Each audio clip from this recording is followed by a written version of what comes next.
And how is it going, everyone? Welcome to more Horizon Chase Turbo, and today is Tournaments Mode Turn of the new DLC, the new Senna Forever DLC. So let's see what we can expect from that, because honestly I don't know what I can expect from that. Not this tournament mode, it's actually inside of campaign. It's a different mode altogether. I'm not exactly sure how it works, but may as well take a look. It's called World Championship. Wait, it's actually called Championship, not Tournament. Oh, I guess I need to change the title. Not like it makes a difference. I mean, after all, what's even the difference between a tournament and a championship? Isn't it the same thing? I mean, you know, I always saw them as synonyms, and I'm pretty sure they are synonyms. So, you know, the kind of thing that I don't really think there's any difference. But it seems that I need to go in order. So the first one has 6 races. It seems that I can choose a team. So problem is, I only know some of this. There are others that I have no idea which ones they supposedly represent, especially because there are some teams that don't exist anymore. But the ones I recognize are obviously Ferrari, Lotus, McLaren, and Williams. The rest, like, I'm pretty sure they are super obvious and shit, but yeah, I wouldn't be able to recognize them. Now the question is, which one should I pick? I guess I could go with, well, let's see. This one, see, here's the thing, wasn't this McLaren colors at some point? I know it's not McLaren because, like, that's another one, but I think McLaren looked very similar to this at some point. You can also change the color. Well, oh, never mind. You change the color of the driver. Interesting. Damn it, I can't decide. I guess I could start with this Roland, whatever it's supposed to be. May as well match the colors as well. I don't know who Roland is supposed to be, but sure. Also, there is something that I realized. Well, I've been reading. And, well, first of all, I think that Portugal's... Actually, I can't remember if it was Portugal's or Brazil's circuit that was the Portimao circuit. So there is that, something that I didn't know yesterday. And the other thing is that I've been reading more of Senna's career. So apparently, I was right yesterday when I say that Williams was the team that was starting to dominate in the 90s. Basically, that's what happened. Williams started dominating so much that in 1994, Senna got a contract with them. Sadly, that's the year he also had the lethal accident that costed his life. And the funny thing is that, well, the tragic thing, more likely, is the fact that, you know, at that time, they were kind of like trying to reduce the amount of safety measures that they put in F1. So part of the reason why Senna ended up dying is because of that. Like, cars weren't really, like, they were getting rid of safety features. Well, safety features and also features that will make the car more artificial in terms of, you know, in terms of how you drive it. So for example, they were, if I'm not mistaken, they were getting rid of ABS, which is the assisted brake system. which is not a very good idea in a car that is so fast like Formula 1. I mean, a lot of people say that, you know, those kind of systems have no place in motorsports because you're letting the machine drive instead of the driver. But I think that instead of looking at it that way, it will be about the safety more than how the driver, well, drives, you know. So basically, in the end, what happened is that, you know, with all those shitty decisions, the cars started being super dangerous, and they ended up, among other things, in Senna's crash. Also, another thing that I didn't know is that during that season, 1994,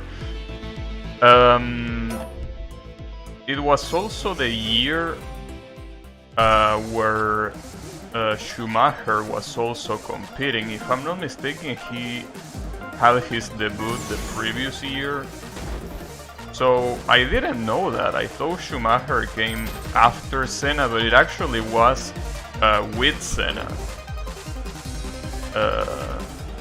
And you know, he actually kinda became his rival because Prost, which was Senna's rival for a very long time, retired in 1993. Can't remember if 1993 or 1991. One of those. So basically, ever since then, you know, Schumacher is the one that was also considered to be the best alongside Senna. But you know, the thing is that it still didn't have the insane rivalry that he had with Prost. So at the same time, I also read that despite being very fierce rivals, they ended up in good terms, right? Like after Prost retired, they actually, you know, they became buddies, right? They started talking about F1 and shit, right? But yeah. In fact, something that I didn't know, not only Schumacher was a driver during Senna's period, but there was also Mika Hakkinen, which I also thought that came way after Senna, but no, it was during Senna's period, even if it was just for a couple years, but still, didn't know that. Basically, Schumacher dominated in the early 2000s quite a lot. Unfortunately, that's another driver that had a very tragic accident, but the tragic accident he had was not in the tracks. It was during a, you know, a recreational activity in the mountains. So it's a shame, because he was one of the best as well.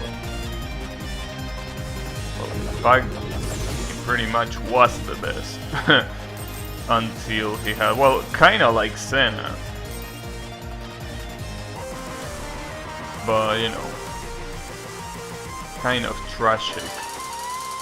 I will say that it's even, I mean, both are just as tragic, but it's even worse for Schumacher because he didn't even have the accident in his, you know,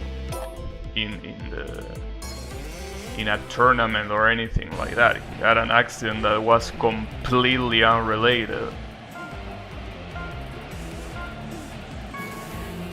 Obviously, both things are absolute garbage. You know, both having an accident in the middle of a race and having an accident somewhere else. They both suck, but I mean, at least you could say that Senna died doing what he liked the most. Well, Schumacher is not dead yet, it's just that he's in a state that he might as well be dead. But, you know, his wife apparently doesn't want to let him go, even though he's pretty much suffering. But you know, some people still have hope for things that are very unlikely to happen. So it is the way it is. So, you know, I deserve victory. There's also something pretty interesting, an anecdote of Senna. I don't know if it was the morning of the accident. I mean, the morning of the day he had the accident, or if it was before that. I don't remember. But basically, there was another driver that had a very bad accident. A driver that I'm pretty sure also died, and another one that got heavily injured. And he visited that driver in, you know, in the hospital, right? And one of the doctors, knowing how dangerous F1 was becoming, he told Senna, hey, you should probably stop driving. Like, you should probably dedicate yourself to fishing. And he didn't say that as a joke or as trying to make fun of Senna. He said like, hey, this is getting way too dangerous and you don't deserve it, so you probably, since you like fishing, you probably should do that. To what Senna answered, I just can't stop driving. Basically.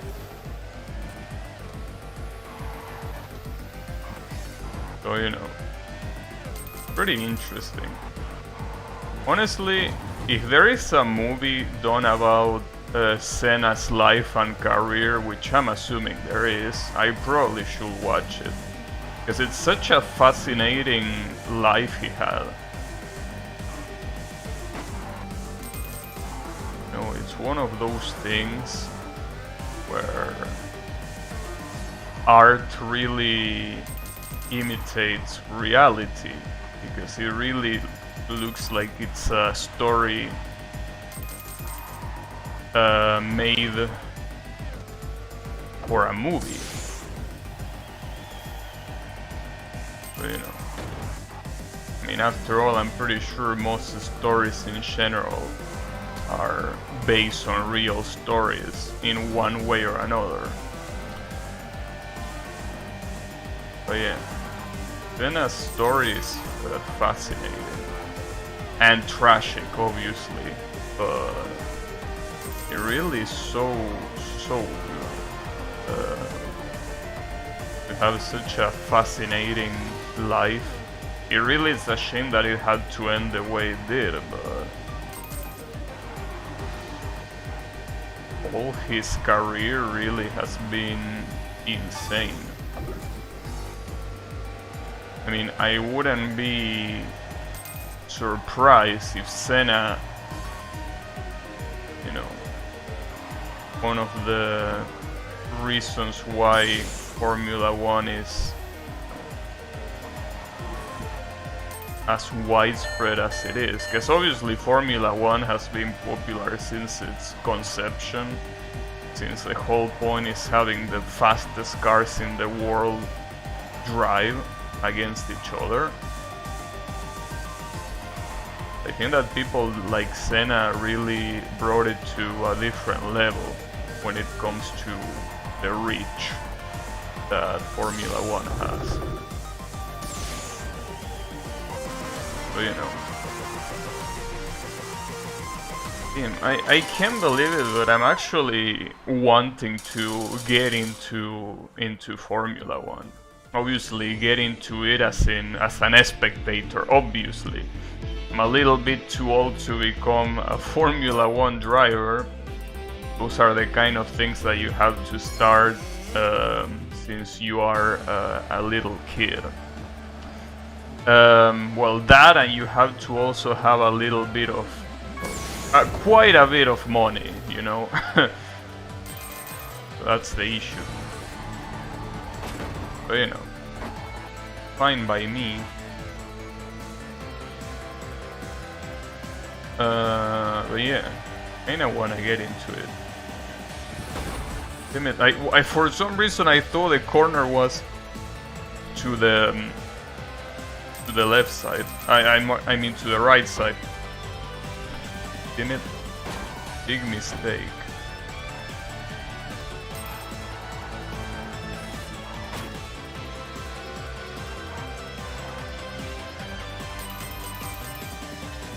But I think the issue that F1 has is that I just don't find it really interesting to watch. Probably because I don't have the level of technical knowledge needed to enjoy it. Really feels that Formula One is one of those things that you can truly enjoy only if you know the tracks well enough to enjoy it, right?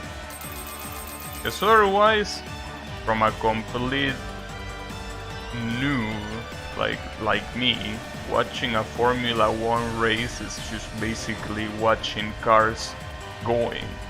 Which, I mean, yeah, it looks cool and everything, but unless something fucked up happens, something out of the ordinary happens, it's pretty hard to enjoy a race, right? As an spectator, as a noob spectator.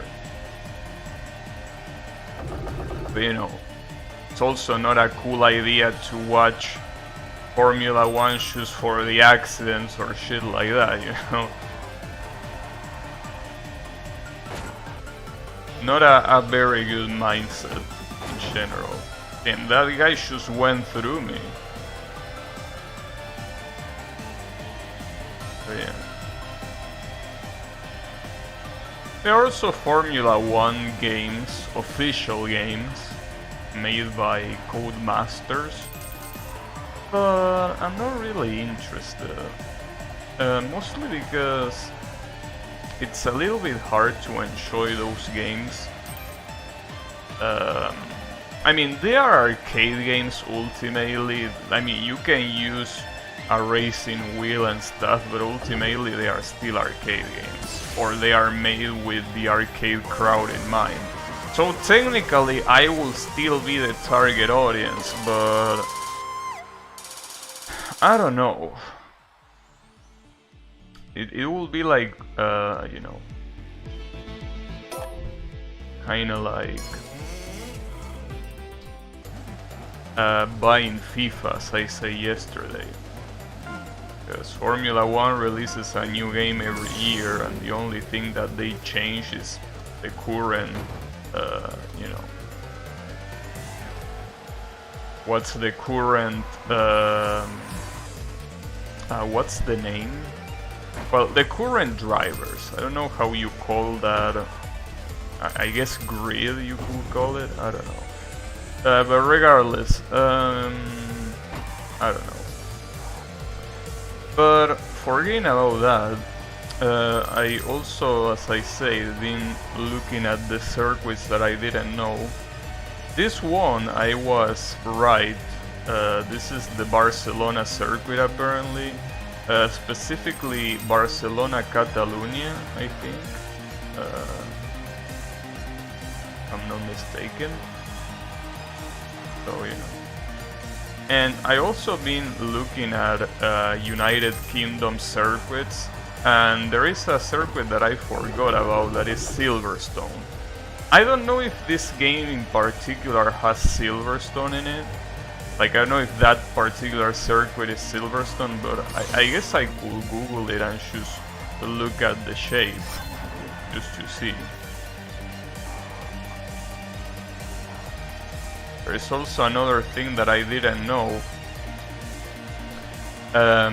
Imola, which is the place where Senna got his lethal accident. That's not the name of the circuit, that's the name of the place. The name of the circuit, if I'm not mistaken, is San Marino something. But you know, I thought that just like Monza, Imola was the name of the circuit, but no.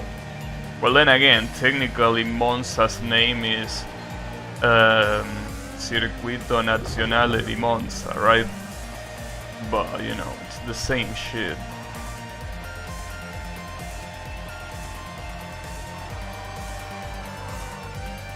And speaking of pronunciations,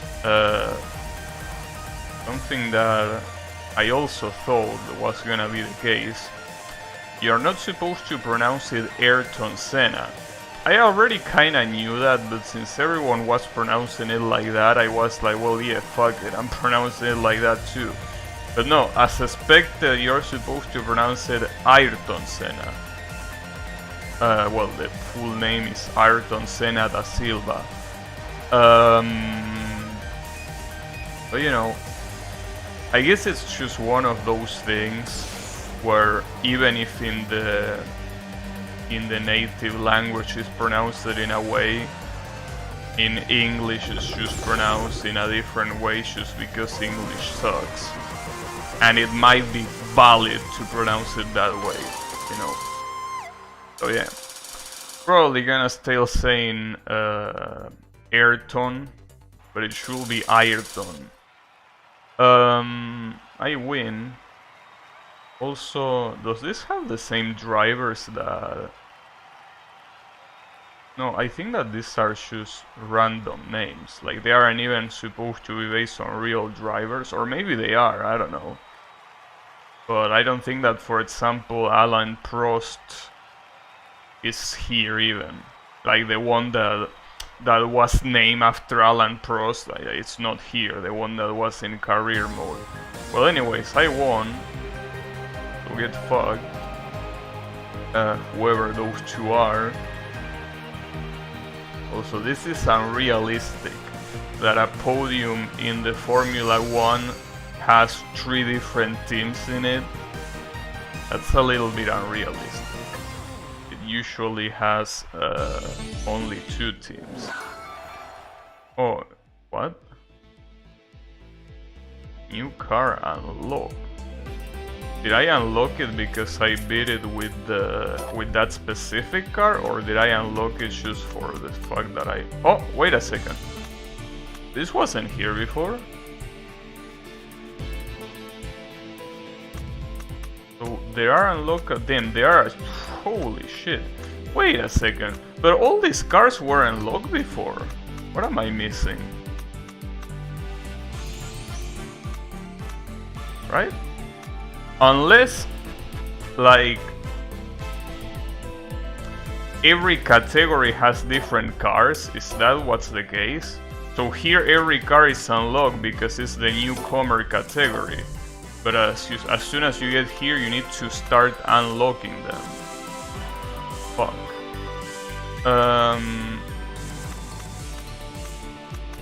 If I had knew that, I would have unlocked the one that I wanted, which will be either Ferrari or McLaren, or Lotus too. Which is, speaking of which, Ferrari is not even here, right? Yeah, Ferrari is not even here. Damn it. Oh, it's okay. Is this the one I unlocked? Because I already forgot. It was yellow, so it probably was this one. This Monaldi. Whichever team this is supposed to be. Well, I guess I can play this one. Well, if I need to unlock all of them, I guess it's a good thing. Though before that, let me Google this shit. Mexico circuit. So which one is this circuit? I think that I Google it properly. It is this one, yeah.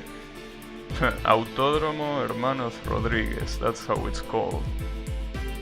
Alright.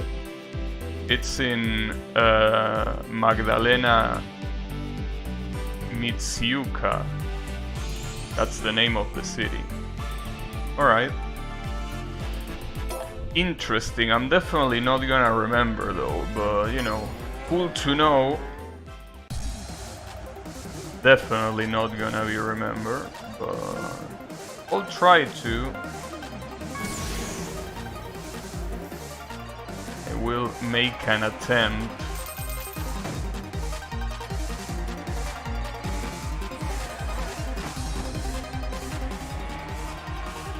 But, you know.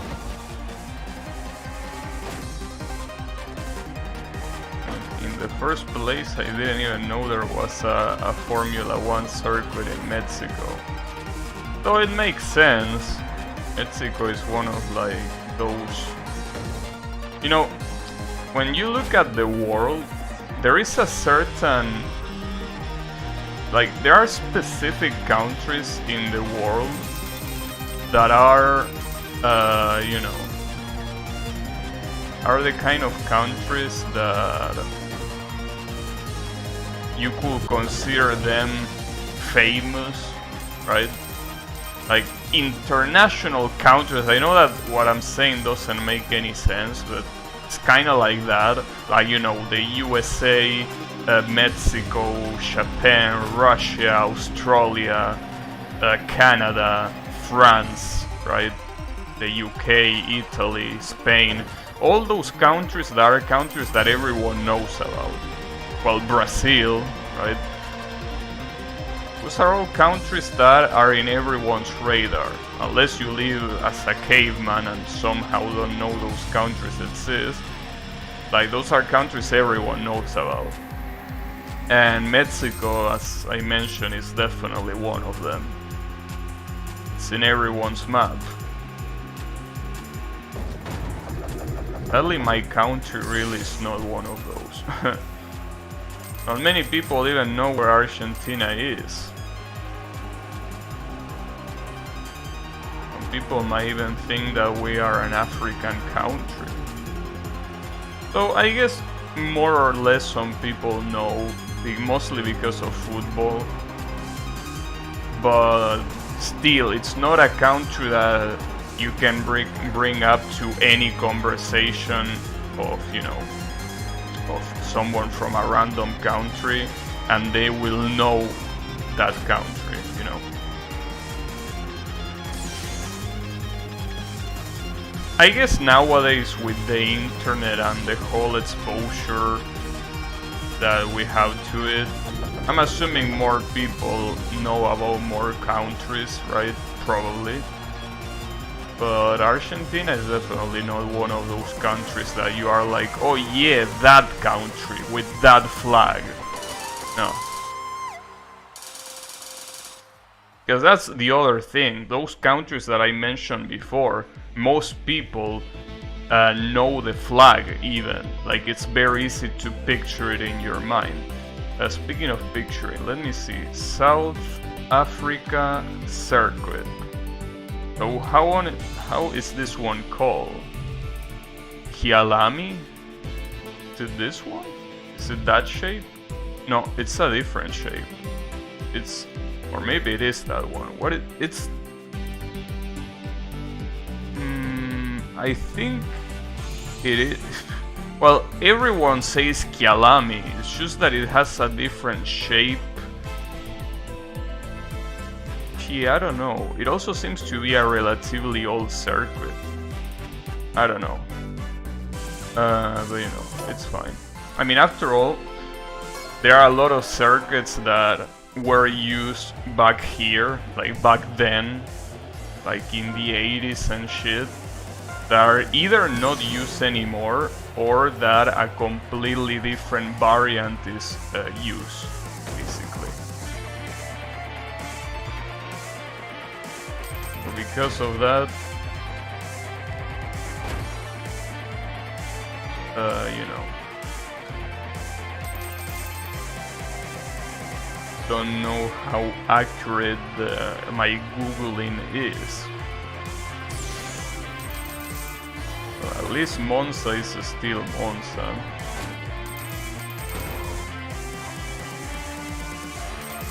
Would have been pretty funny. Obviously unrealistic. It would be pretty funny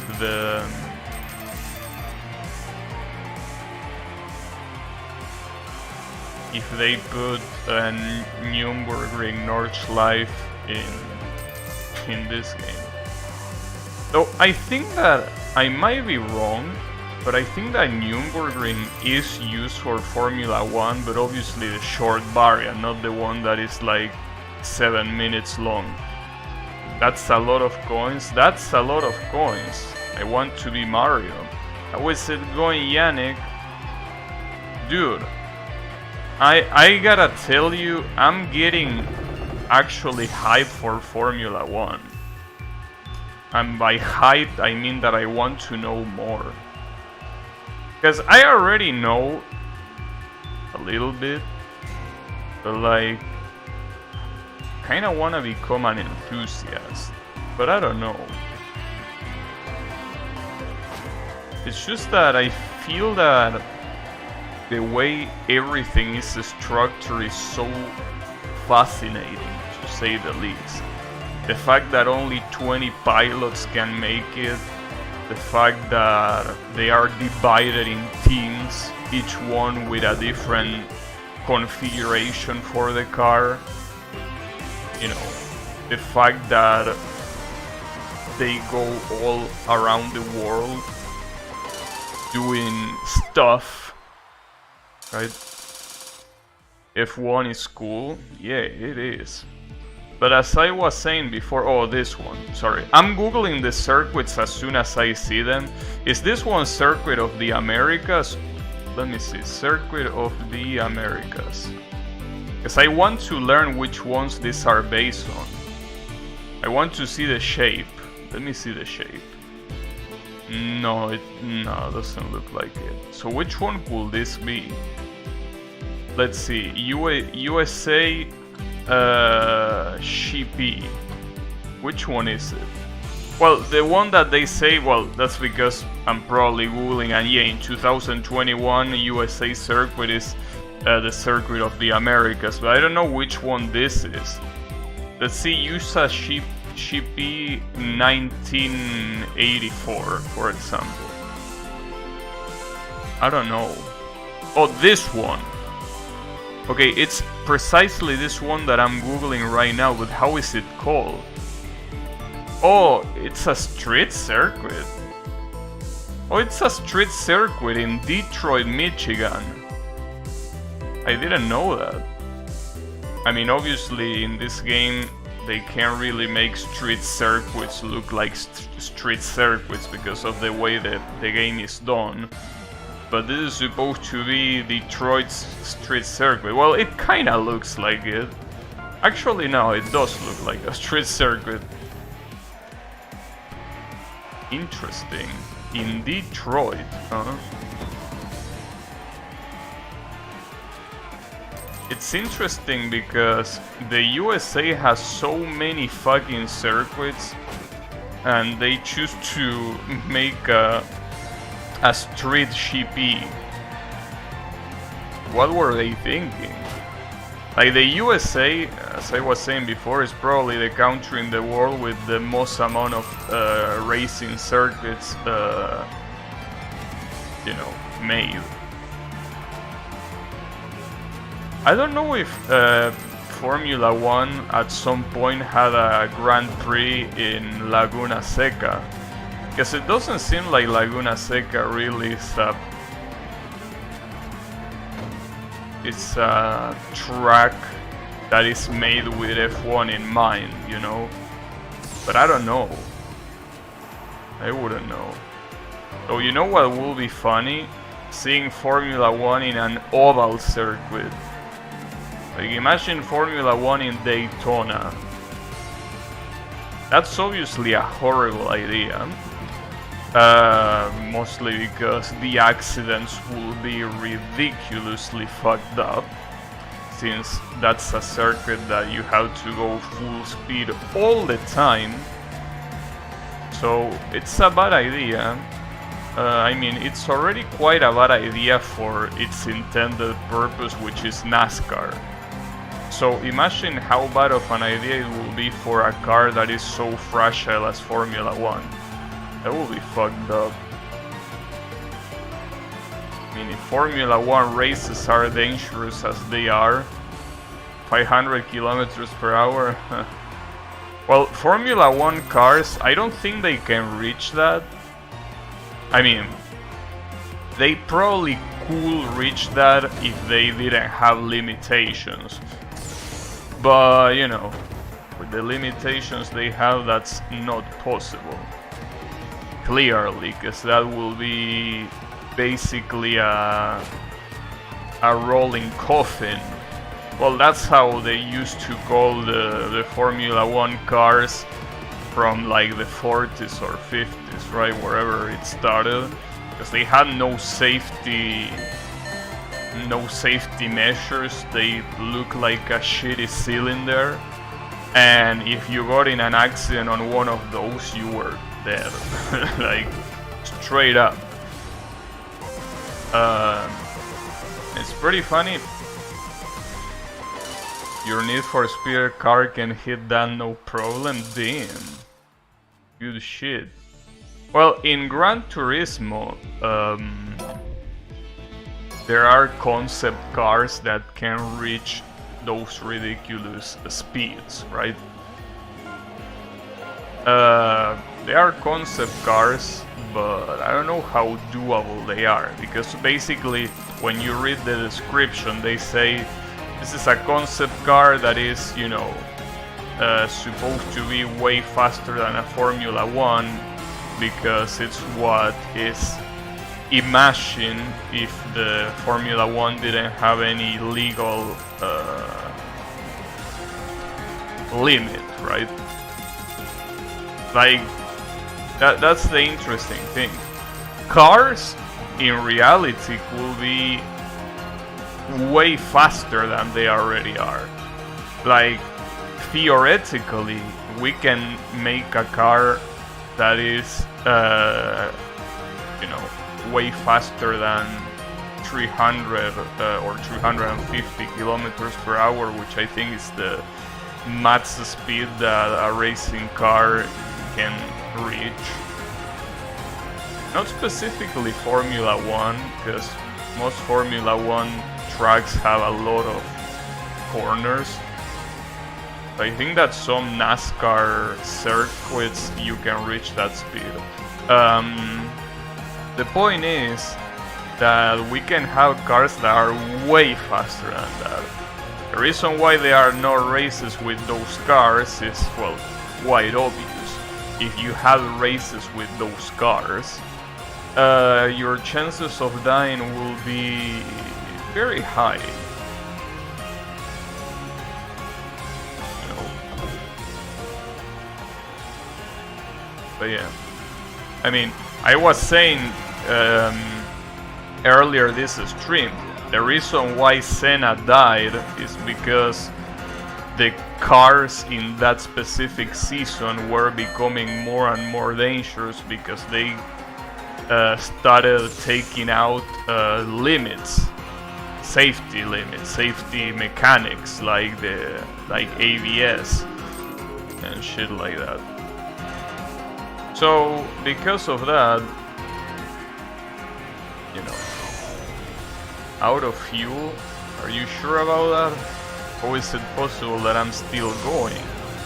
Yeah, I know, you're probably gonna say inertia, but no, I'm still going because it's getting fueled by my pure passion. That's why. Or back in Canada, okay, what's the name of this circuit? The Canadian circuit. Canada GP. What's this? Wait, what's the shape again? Okay, it's that one. How do you call this circuit? I hate it when they say GP of the country, but they don't say the name of the circuit. What is it? Are you serious? Oh, Montreal. Okay. I'm assuming that this is one of those cases where the circuit is called the same way as the place it's in. So here it will probably be something like Circuit of Montreal or some shit like that.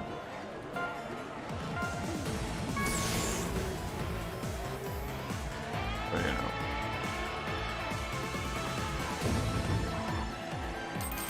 My tire choice seems wrong. You are wrong. What do you mean it's wrong?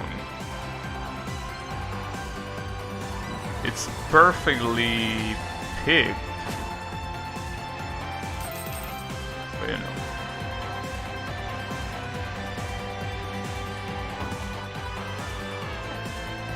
I wonder if at some point we had a Grand Prix in Argentina. I don't think we did.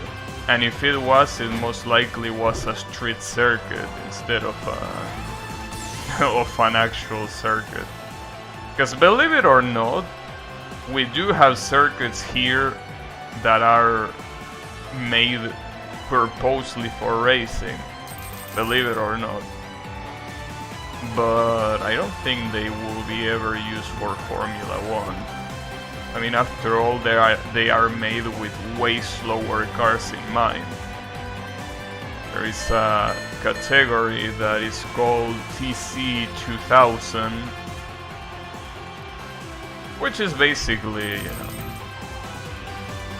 if I'm not mistaken, it's just a stock car category, right? Like, doesn't have anything out of the ordinary except that, you know, it's for racing. My city has a track, I've been there before. Is it the one? See, here's the thing, cause I was reading yesterday and I can't remember if this one is from Portugal or from Brazil. No, actually no, I do remember.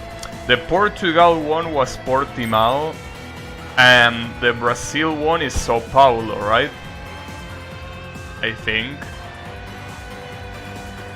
Is that possible? That the Brazilian track is Sao Paulo? Although maybe the track you've been into wasn't that particular one, but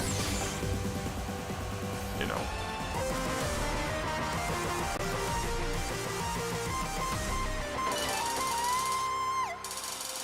Thanks.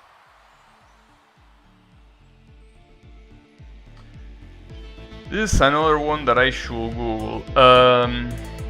Which one is this?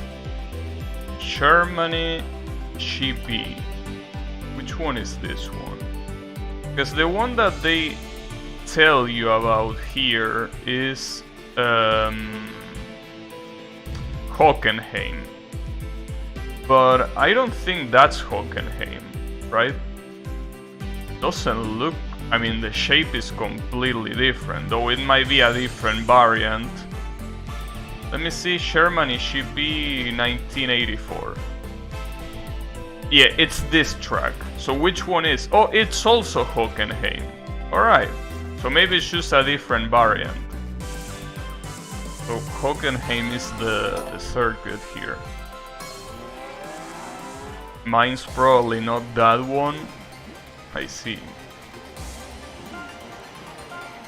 But yeah, pretty interesting though that a country can afford making racing tracks. Like, it almost makes me feel that I'm a first world country. Because when you think about it, it's a little bit nonsensical to think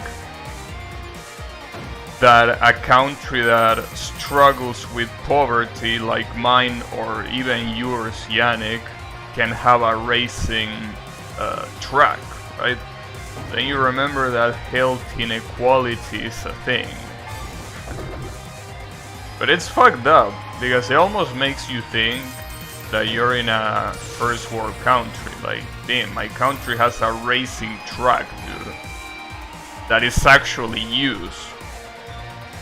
But no, it's not. So the funny thing is that it probably was built when the country was shaping up to become that, right?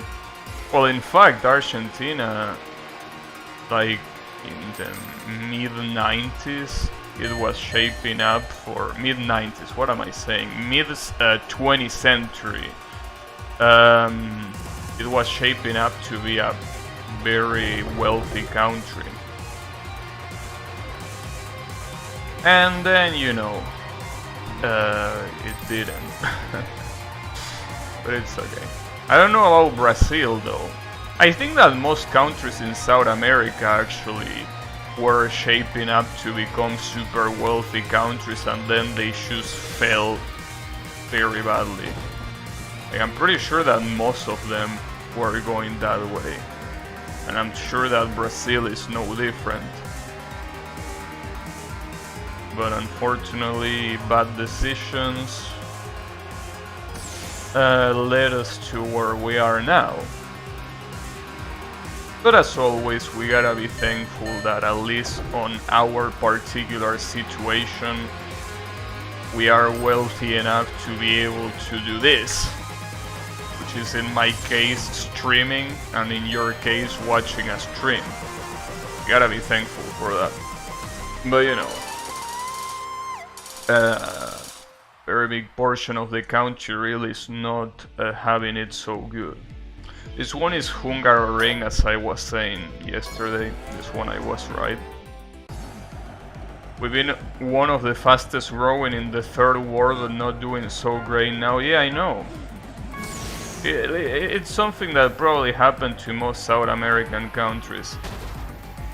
I don't know about countries like Bolivia. I think those countries always struggle the same. But I don't know. I'm not sure. All I know is that Bolivia is one of those countries that has the most amount of... that we have the most amount of immigrants from. So that definitely means that they are not doing very well. And they never did very well because we've been having them for a long time. And think about it. They are coming to a country that is doing very badly by itself. So imagine how badly they have it. It's also the same thing with Peru. And well, Paraguay is also the case, but that's more understandable. Paraguay is a country that got completely destroyed in the Triple Alliance War, where it was basically Argentina, Brazil and Uruguay, if I'm not mistaken. All of them gang-banging Paraguay. So it's no wonder they became a poor country. So that one makes sense. Like, also, hey Kyle, how is it going? Yeah, they don't have any sea. They don't have any sea, but you know, it's okay. I mean, they might not have sea, but they have soul. Which is something that you cannot say the same about the city of Buenos Aires, for example. City of Buenos Aires is a city that has the sea right there. And I can definitely guarantee you that city has no soul. Okay, this United Kingdom track. Is this one Silverstone? Or is it a different one? Well, it doesn't look like Silverstone, at least from the map, but maybe it's an old variant. Let's see. UK GP Formula 1. Actually, from 1984. I mean, what's wrong? Why don't you search Google, please? I don't know. Well, yeah, it also mentions Brands Hatch, which I mentioned yesterday, but this is not Brands Hatch. I wonder what track this is supposed to be then, if it's neither Brands Hatch or Silverstone. Maybe it is one of them, but it's just like a weird variant that is not used anymore. All I know is that Brands Hatch is a very cool circuit. Maybe it is Brands Hatch, I don't know.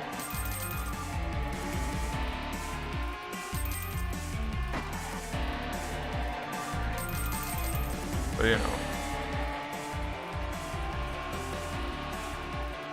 And they are having a race outside. I don't know if you can listen the sound of that engine. Sound of that engine is not from the game. Damn it, fucking street racers.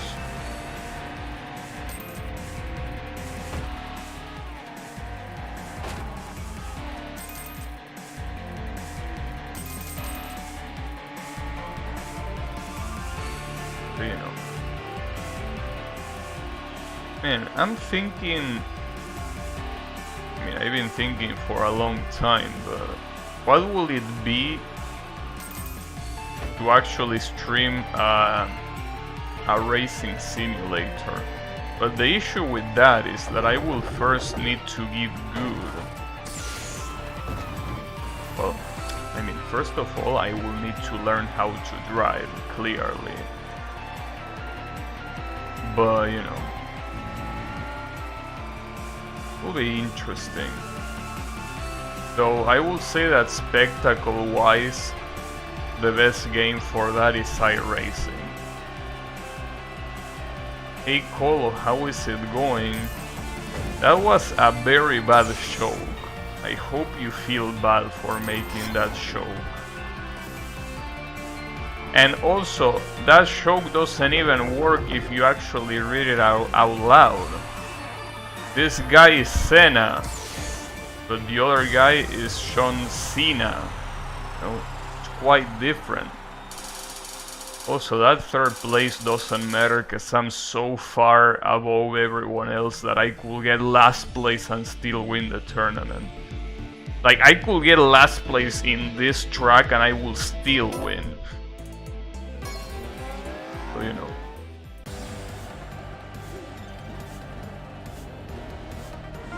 No problem.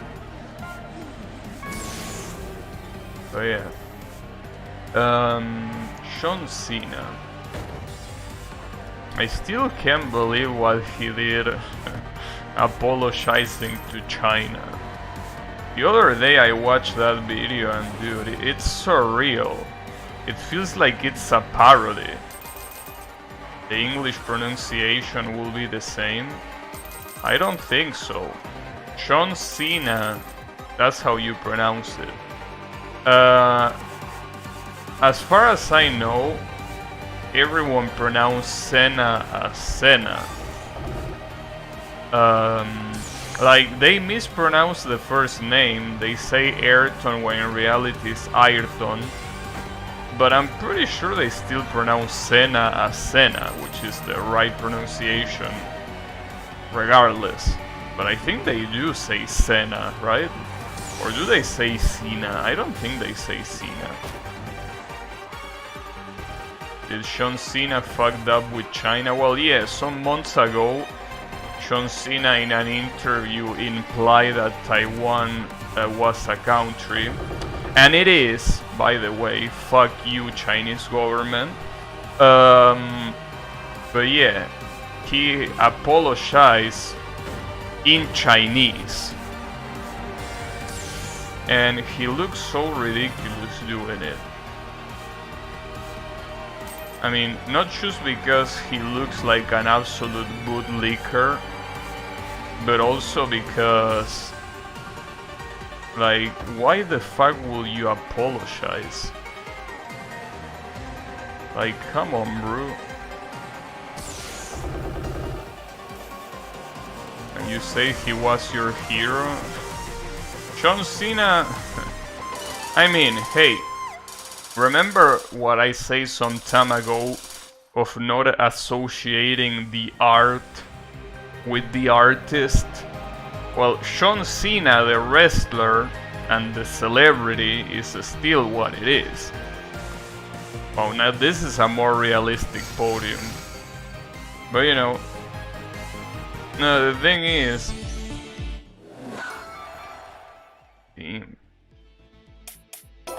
that, yeah, my respect for him, not as a celebrity, but as a... Well, then again, seen as a person will be very stupid. I don't know him as a person, nobody does. But what he did is super stupid. Will you apologize to those bitches? They don't deserve it. We're back at Sao Paulo. I mean, he is a wrestler. In fact, since you hate wrestling so much because it's fake fighting and all of that, wrestler is the right word to use. Wrestler is a word specifically used for that, otherwise he will be called a fighter or some shit. Wrestler is particularly people that fight to give an spectacle, not to you know, win.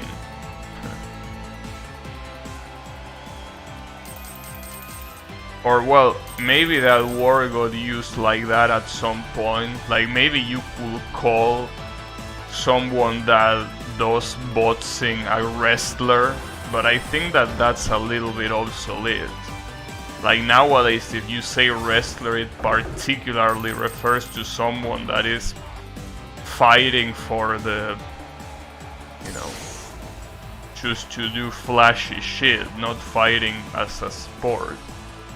Wrestler is luchador. You know, I mean, yes, I know that wrestler, the word, the meaning of the word literally means someone that wrestles. Yes, I am aware. But if you say that someone is a wrestler in the context of a career, you know, you refer specifically to that type of thing. Yeah, I know lucha libre and wrestling is almost the same thing, but that gives me more to my argument. I mean, both wrestling and lucha libre is particularly to do flashy shit, not to do actual fighting. Both of them are like that. Kickboxing? No, that's a different thing. Kickboxing is particularly a discipline that is made with a competitive mindset in mind. Both wrestling and lucha libre are just a show, right? They are not a competitive sport, just a show. You might be... okay, I think that you're getting confused with MMA, which is mixed martial arts. That's not lucha libre, that's a different thing. Lucha libre is just people using masks, throwing kicks in the air, grabbing people by the neck and doing a fucking, you know, drop to the ground, doing suplexes, doing all this sort of stupid shit. That's what lucha libre is. Those guys who beat the shit out of them with no gloves. No, yeah, as you say, that's mixed martial arts. And see, but that's what I say. Technically, in the English language, yes, you can say that people that are doing mixing martial arts are wrestling. But if you talk about wrestling in the context of, you know, professional fighting, nobody's gonna think of MMA, you know? Everyone is gonna think about John Cena and shit. That's the thing. It's kind of like saying, you know, I mean,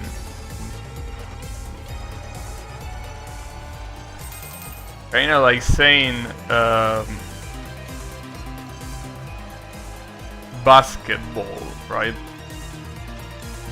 Like, it's like arguing that, you know, it's about doing something with a basket, like doing picnic, right? Because there is a basket there. So basketball, you can also call it to carrying a ball inside of a picnic basket. Yeah, technically, you could say that if you go by the definition of the words, it's cool, but if we're talking about sports and you say basketball, we are talking about the NBA and, you know, shit associated to it. Well, NBA or the league of any other country, you know my point.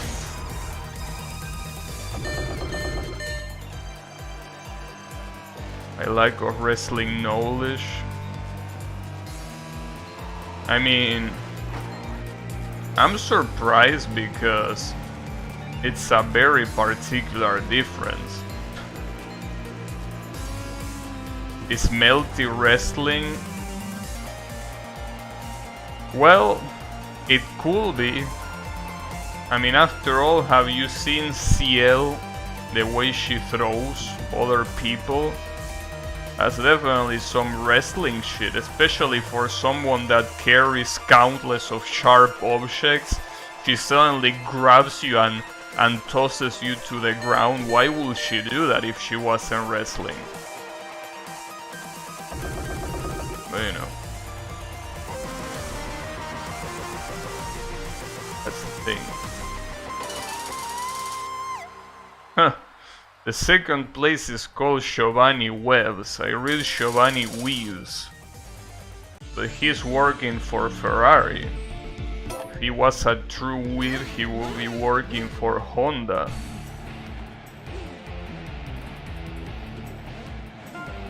Nice question. Thanks. But you know,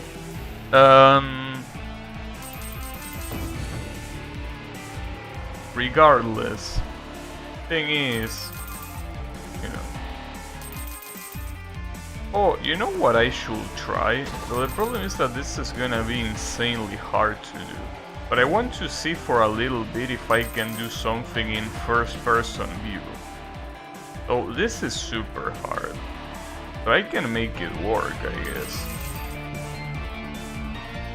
Yeah, well, the problem is not in this circuit that seems extremely easy. Yeah, that's the issue. The issue is in circuits that have those kind of corners. That's gonna be really hard to react to. Like, it's gonna be very hard. But I kinda wanna do a tournament like this, by just using the first person view. But I don't know how good of an idea it is. Also, the coins are smaller. I'm assuming that they are smaller because otherwise you wouldn't be able to see. But yeah, this is definitely harder. Just that it looks more hype, at least to the player. But yeah, it's very, very tough to make it work.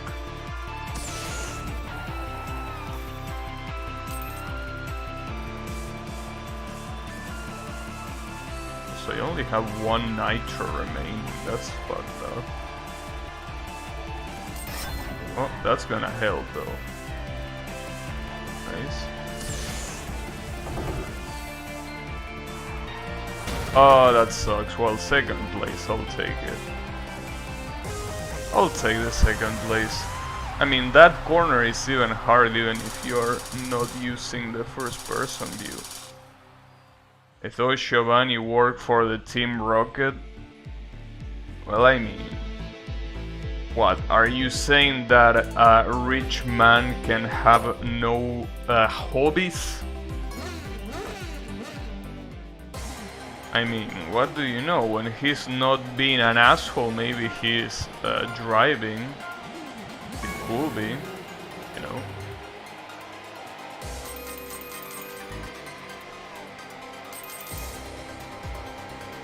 Definitely be the case.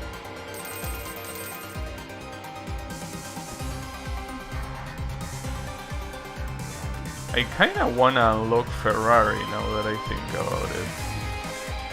Like, and the only way to do that is by clearing the tournaments again. I guess I could do another tournament and try to beat it all in first person, just to see how it is.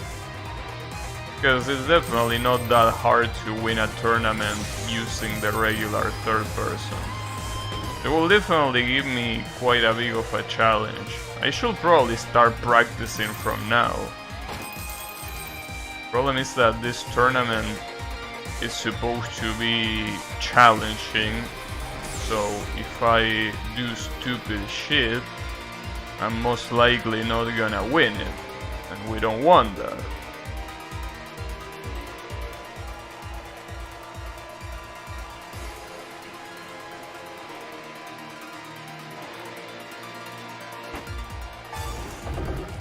We could say his career will blast off at the speed of light.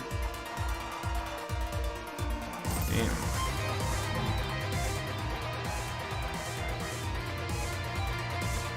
That reminds me, something that I probably should do. The issue is that I don't think that, fuck me. Oh, fuel low, are you serious? Well, it is true that the way this car uses fuel is super unoptimal, so that is probably the reason why that happens. But I can do it. Hey, look at that. Out of fuel my ass. Oh, that's a shame. I hope that that's not the second place in the tournament, and I think he is, because that was a Ferrari right there. So this is gonna be a problem. Definitely gonna be in trouble here if that guy... Yeah, it's Giovanni. Ah, that's gonna suck. I'm only gold ranking dual links and making my way up. Well, judging by Colo's reaction, that's very good, isn't it?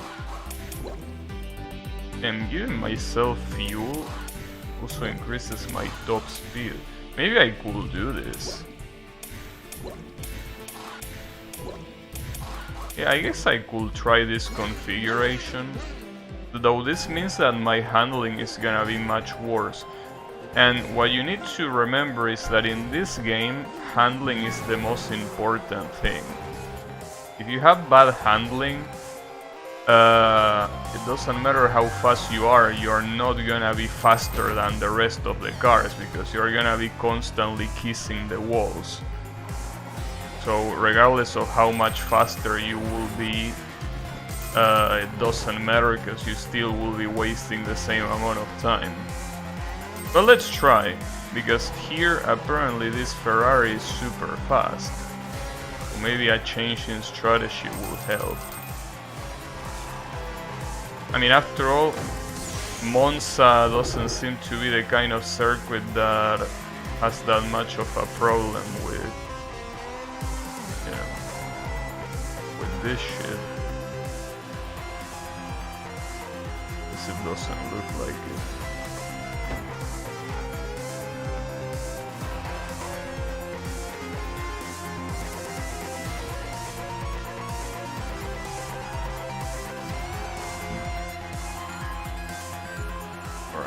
Let me pick up, where was the nitro again? Should be here on the left side. Yeah, there it is. Thankfully I don't even need fuel. I can completely ignore fuel here, and it's not gonna matter at all. Also, I haven't used a single nitro yet, and I'm this far. Well, now I use two, but it seems that this strategy... This change in strategy kinda works. It probably only works in a circuit like this one, as I said before. Probably not gonna work again.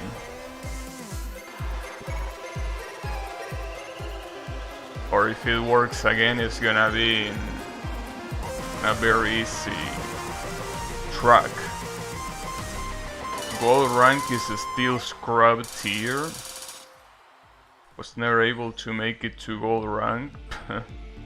You just need a decent deck and learn how to use it. Well, that's kinda how it goes for most of those things, really. See, for example, in Suzuka Circuit, I think that not picking the one that gives me handling will be a huge mistake, because this circuit is super hard. So let me try.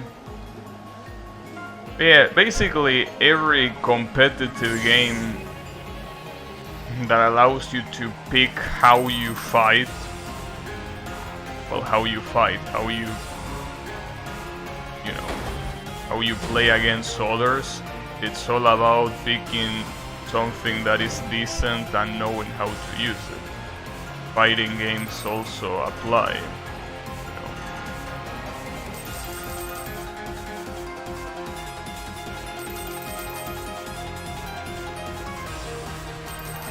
Also, I really can't make too many mistakes here. Like, getting out of the track really is an absolute suicide here.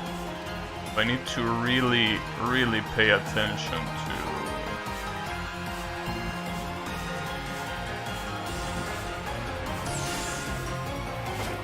Oh, come on.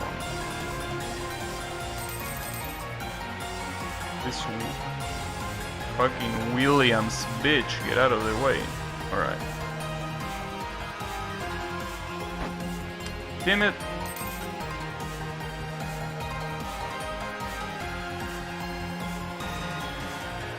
Insane, they just can't get out of the fucking way.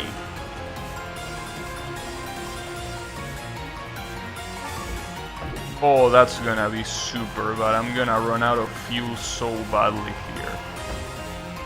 Oh, that's gonna suck. But I can try. Ah, damn it. Thanks for the little push.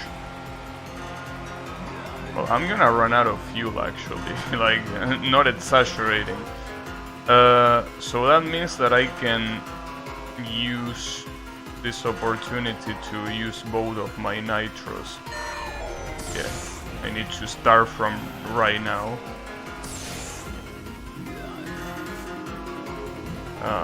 Well, I'm not gonna be able to overtake him. In fact, I might get third place. Or not. Shit. I just have powerful cards that make no sense. Speed or no balls. It seems that picking speed, well, for example, well, I don't know, in a circuit like this one, should I pick that? Well, I guess I could try, because apparently, I mean, I'm looking at the corners in this circuit and they are very sharp.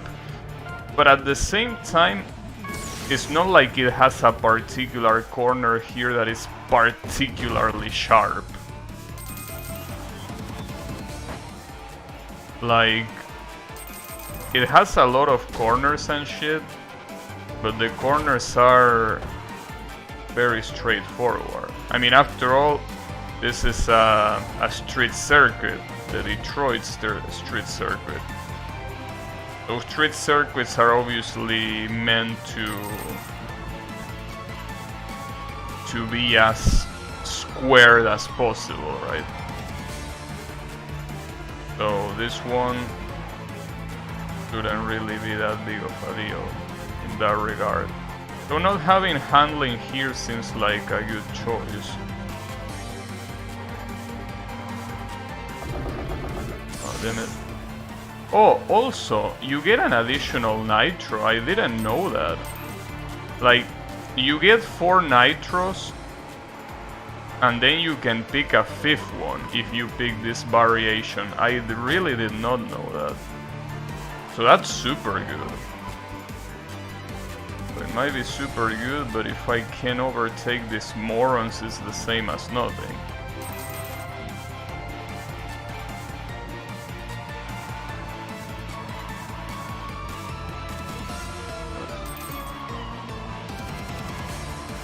this is still not supposed to be the top speed variant. The top speed variant is slightly faster.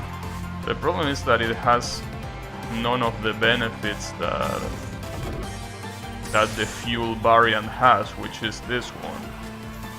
It seems kind of like a waste to use it.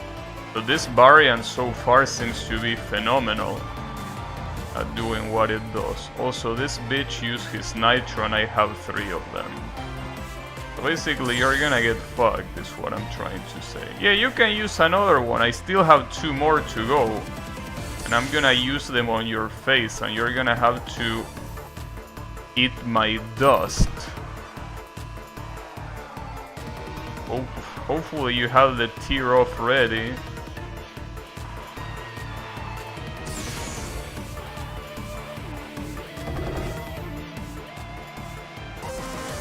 Eating with Giovanni's dust. Fuck that, he's eating my dust. Damn, 4 seconds. Well, almost 5 seconds. He got absolutely fucked. Monaco is the net circuit. God damn it.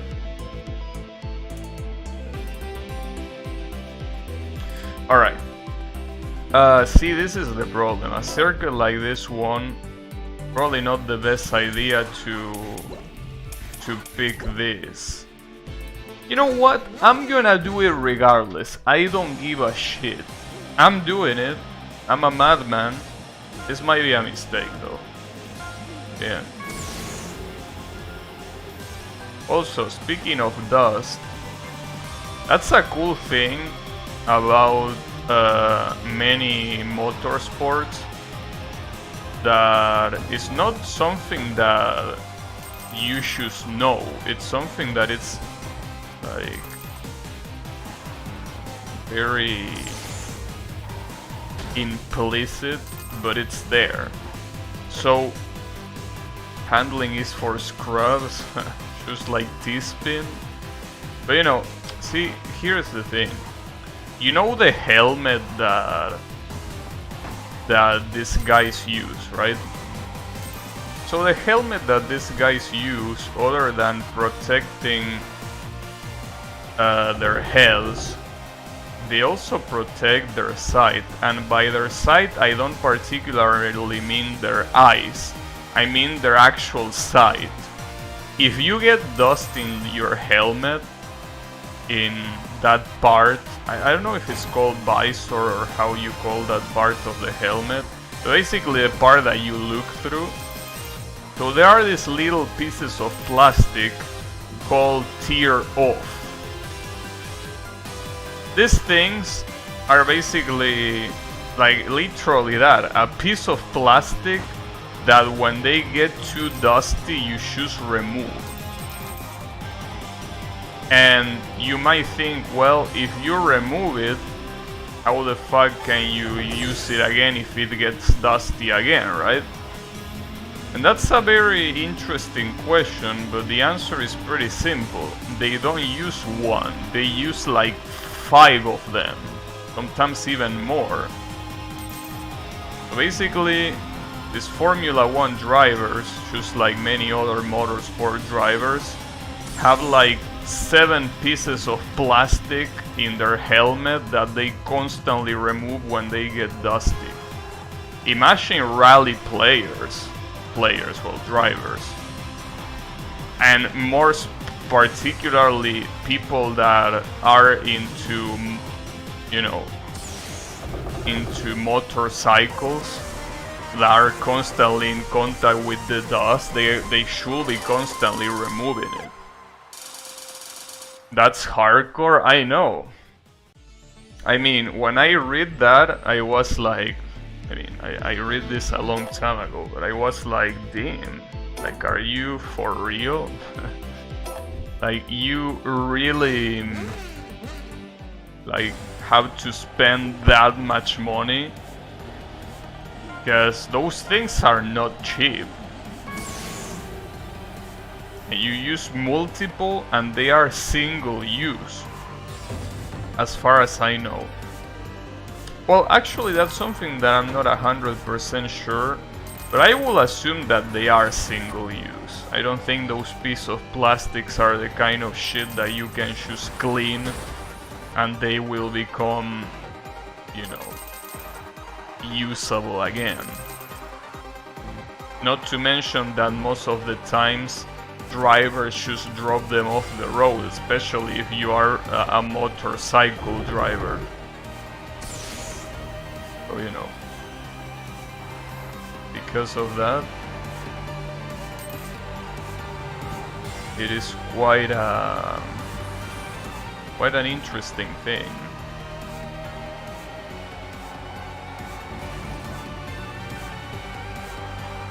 But yeah, it is quite hardcore. That's the thing. When it comes at least to Formula 1, there is so much shit in there to make sure that the driver can drive at full performance. Like, they have so much technology to make that happen. It's insane. Like, they make sure everything is in place to make you perform at your peak. Truly is insane. But then again, we're talking about Formula 1, the most expensive sport in the world. When is a racing sim going to have those tear off? Nice question, because iRacing already has them. And it's in fact the reason why I know they exist.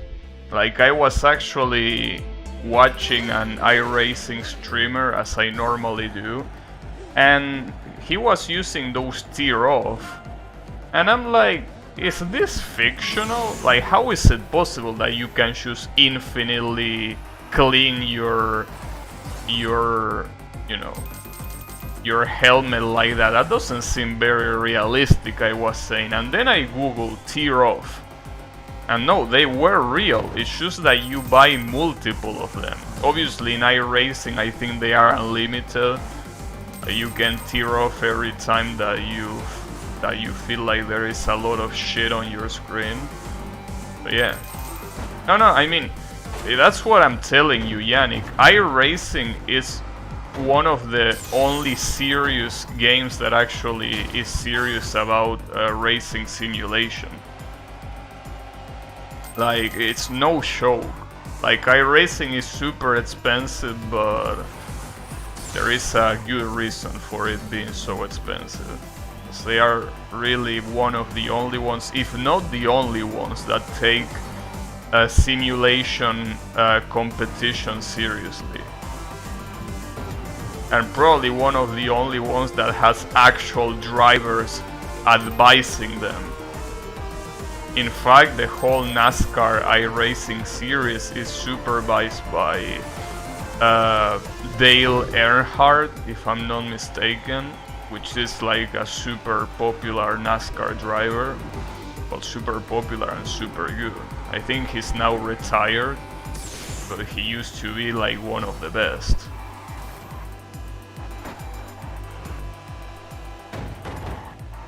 Same thing with football. Yeah, the problem is that football, with all the things that they have to performing at full, well, performance, unfortunately the performers themselves, which are the football players, are the biggest bitches in the sport world. That's the problem. So yeah, everyone there pampers them, but it's unfortunately, you know, wasted in such gigantic bitches. It's a shame, but, you know, I would say that Formula 1 drivers are the exact opposite. Most of the times Formula 1 drivers will do shit that will probably cost them their life, and they don't care. They are like, yeah, whatever, I'm gonna go for this turn here, even if I have this guy next to me, because, you know, it's gonna go well. And if it goes bad, well, whatever. Right? So they are like complete opposites. That's actually a nice comparison that you are doing. Like, it's a nice comparison to think about it. Like, football players that are professional bitches to Formula 1 drivers that are the kind of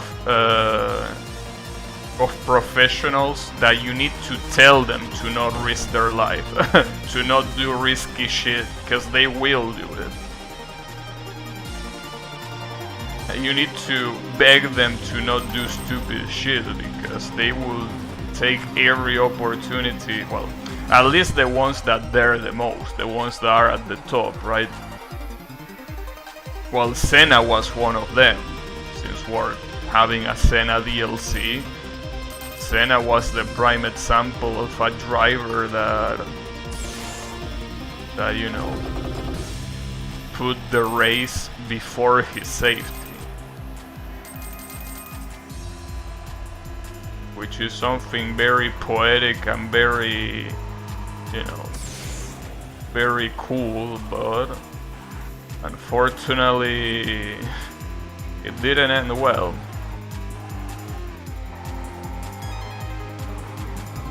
Thankfully nowadays, because of things like that, there are so many more security measures in the, well, measurements in F1. Funny how some people question racing as a sport if you're only driving. Well, it's that like people that say that NASCAR is only turning to the left. I mean, it's pretty easy from outside to judge and be like, you know, these people are doing easy shit. Now, I know that I'm sounding like a moron because I should say that football players are the biggest bitches. But they are. Like, I understand that playing football at that level means that you need to have big physical performance. It means that you need to, like, really put your all into it, as no matter how exhausted you are. But man, they should become, honestly, they will have a better time becoming Hollywood actors, because the amount of shit they get away with, faking injuries and shit, it's insane.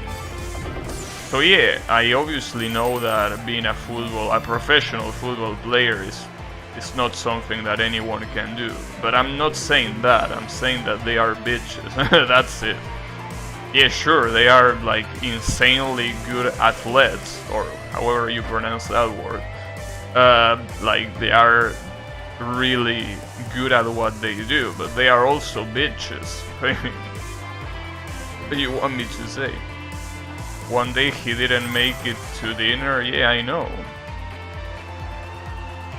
But you know, as I was saying, because of that and other things like that, nowadays there are a lot of shit to prevent lethal accidents. I'm gonna give two examples. If I'm not mistaken, I don't remember if it was last year or this year, there was an accident where the F1 driver Grosjean run into a wall at a very high speed, and the car literally exploded and it broke in half. The guy came out completely safe, without a single injury, save from some very minor burns, like very minor burns we're talking. Except for that, he basically came out of that like if almost nothing happened. And then there was another accident that was with Hamilton and Verstappen. Verstappen basically went for a chicane and the car kind of like jumped, and Hamilton was right next to him. So he pretty much got above his car, almost crashing the cockpit. if it wasn't for the fact that Formula 1 cars now have a protecting halo, he will probably be decapitated on the spot. But because of that protective halo, none of them suffer anything. They walk out of that completely injury-free. So Formula 1 became extremely safe, thankfully. Yeah, you can look it up, Yannick. Like, you can look up. Sadly, I don't remember the name of the circuit, but you can look up Grosjean accident. I mean, it should be the first one that shows up because it was like probably the wildest accident in recent years. Like, you can actually name more than one driver from this era. I can name 10 drivers from this era: Hamilton, Verstappen, Norris, Tsunoda, Schumacher, the son, obviously. Well, I don't know if you pronounce it Mazepin or Mazepin. Well, that guy.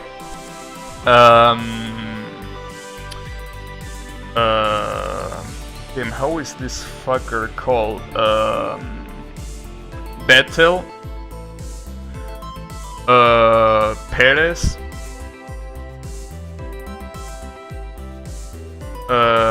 Bottas, and I need one more.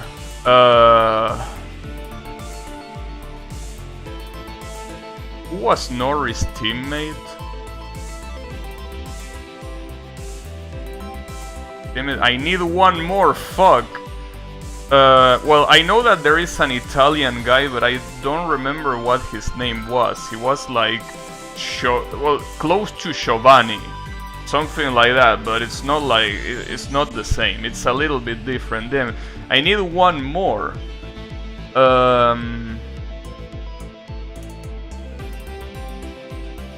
Fuck, dude. My brain is betraying me.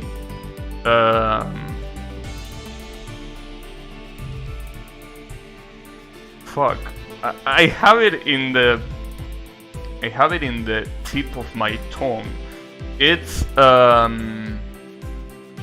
Ricciardo. There you go. No, not the Italian I was talking about, but it's also a driver, Ricciardo. So yeah, there you have 10 drivers, and yes, Schumacher has a son that drives, indeed. And he's not doing very well, but it's because he's in a very shitty team. Like, the cars are not really good at doing what they do, which is being fast. The ultra late braking technique is safe now? Yeah, of course. A lot of shit is safe now. You also shouldn't push your luck, but... before I do another tournament, let me do the remaining achievements that I need. There are actually achievements in the career mode, but they should be super fast. Like, they are not supposedly that hard to get, so give me a second, I'll look for them. There are only 2 achievements left. Let me see. So, win in Portugal Chapter 2 with every coin, using 4 nitro and doing a perfect start. Remember that. All coins, perfect start, 4 nitros and win. Portugal Chapter 2. Here. The first race, actually, this one. Damn, so I almost got... Wait, how the fuck didn't I get this achievement? Did I really not use the 4 nitro? That's fucked up. Well, I'm gonna do it. Also, should I use this? Or should I go for handling? I'm gonna go for handling. But yeah. There you have your 10 drivers.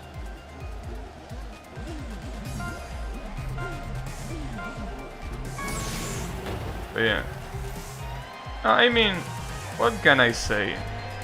Formula 1 is quite interesting, obviously. Just the way it is.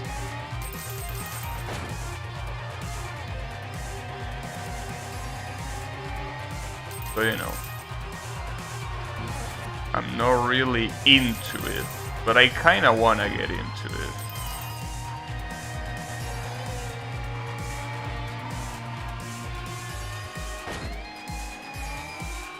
I mean, after all, another thing that happened is that with all this thing about streaming, there is a lot of professional drivers that right now, oh fuck, that coin. A lot of professional drivers that stream racing simulators now. And one of them is Lando Norris. Lando Norris, which is one of the current Formula 1 drivers, particularly racing for McLaren. So, you know, pretty insane to see an actual real driver playing a simulator, you know. Wait, where was the coin? Left side, right? Oh, fuck me, it was right side. God damn it. These fucking coins.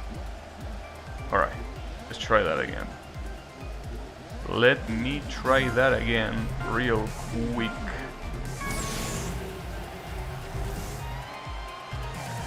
Yeah.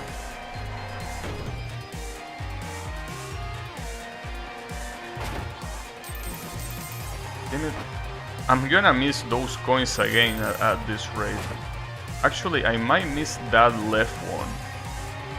That left one is gonna be fucked up, but I need to remember right left if that's the case. Right left. Just remember right left. And I can't believe that the only reason why I didn't get this achievement is probably because I didn't get a 4 nitro. That sucks. But that's bullshit. I always use all of my nitros here. So right side and then left side. Okay. So here on the left side. There you go. Okay, all the coins are collected. So the only thing I need to do is, since I already did the perfect start, is win the race and use my remaining nitros. So I still... maybe the achievement is bugged, because I really can't believe that I didn't do that. Like, I literally almost always use all of my nitros. I don't believe it.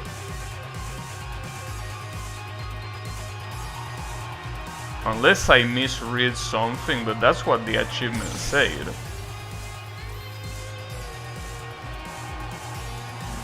That's definitely what the achievement said. Unless you want a specific style for me to get. Let's see.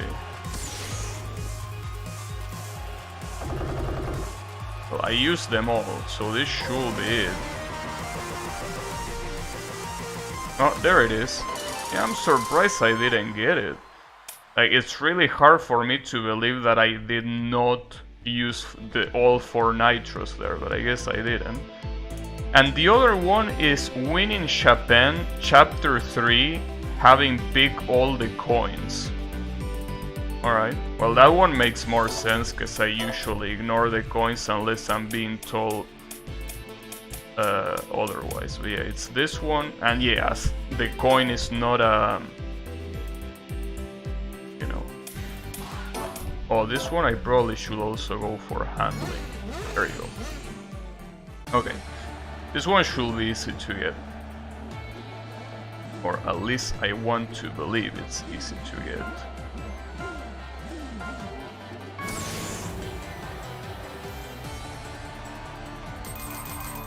So all the coins here. Well, but this circuit particularly doesn't seem to be... I mean, it's a complete circuit, but it doesn't seem like it's gonna be that hard to pick up the coins here. Like, if I'm not mistaken, the hardest circuit to pick up the coins is the Mexican one. That one has the coins put in places that are so fucked up. This one is relatively hard too, though. Alright. Need to take that into account.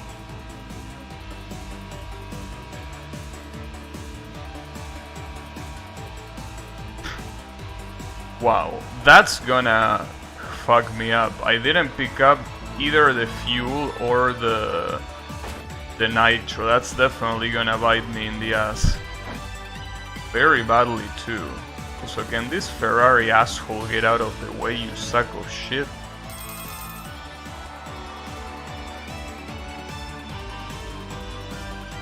And that wasn't Alan Prost. In fact, I think Alan Prost is the one that is... Oh, I forgot about those coins. I can't forget about those coins anymore. It's on the left side of the leftmost corner. And I think those are the only ones to pick up. Or they should be. Yeah, I think they are. Okay. So leftmost corner on the left side, it has the remaining coins that I need to pick up. Well, let's fucking get it then. It was on the left side, right? Like, I say left so much that I'm assuming it was, but... Yeah, I think it was. Yeah, it is. There you go. Well, it was an easy achievement. Like, if they really wanted to be assholes, they could require you to get this achievement on the Mexican circuit. There you go. Well, that's literally all of the achievements in the game. All of them, without exception. So yeah, there you have your 100%.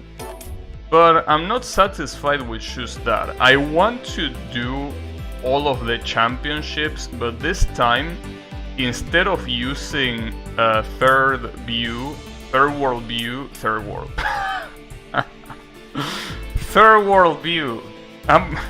I'm always in third world view. No, sorry, third person view. Like in third person view, I want to... no, in first person view, I want to do these things. But the question is which one, because it depends.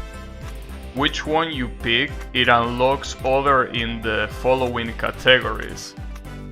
I don't know if I want to unlock McLaren, Lotus or Ferrari. I think I want to go for Ferrari, honestly. There is also Williams, which also looks cool, but... Oh, you know what? I'm gonna go for Ferrari. I don't give a shit. Though, Ferrari's not doing so hot lately, unfortunately. Apparently they are doing super bad. Oh, I just realized that changing the helmet changes your nationality. Wait, does that mean that there is an Argentinian helmet? No, I don't think so. No. No, there is only a limited amount. Well, which one has the red helmet? This one? This one looks a little bit lame. This one looks... No, well... I'm picking this one. Alright. So let's go for Cavalli.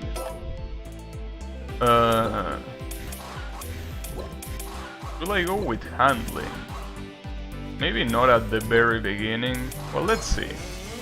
So let's remember switching to first person view. There you go. This is gonna be a disaster, by the way. A very bad idea. Doing first person view here, I mean, here or in literally any arcade racing game is a horrible idea. Like, it's probably the worst idea that you could think of. Because, you know, you're supposed to go full speed all the time. So, you know, if you're full speed all the time, it's hard to see the corners coming. But, you know, that's something that they introduced in this DLC, so I kinda want to use it.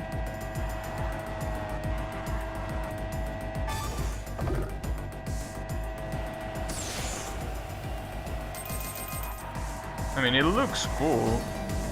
The problem is that I'm assuming that the bitrate is gonna get fucked even more here than it does normally.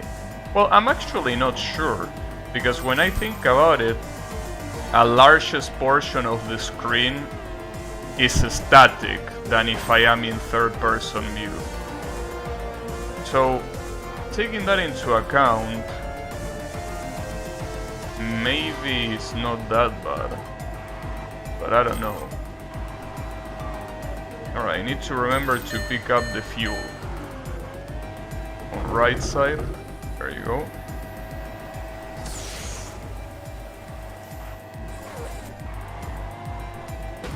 So, I'm assuming that getting this particular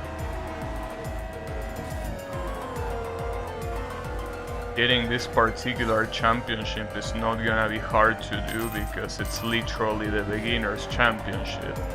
That's a good way to get used to the you know, to the first person view. It definitely looks very good. I mean, as I say before, it definitely looks way more hype to play it on first person than on third person. It's just that if you want to perform... Damn, look at my partner! My partner literally ended up on the last place. Damn, Alejo Brasil? Hey, that's probably one of your brothers, Yannick. Tell him something. That's insane. How is it possible?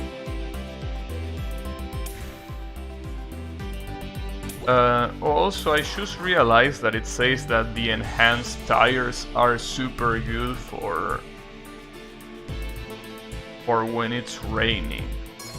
I thought that rainy was just like Oh, speaking of... Well, at least I have an advantage here, but I thought that the rain was just cosmetic, but actually it's not cosmetic.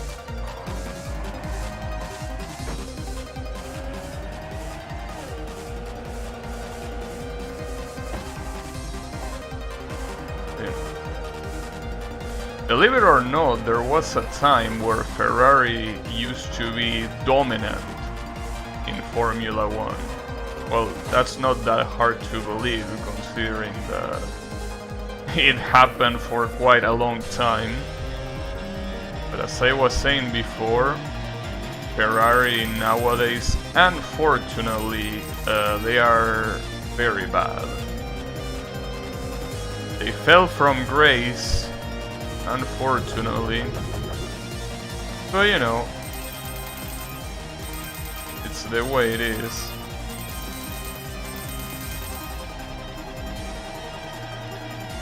I guess you cannot be always at the top. The question is how long Mercedes is gonna last on the top.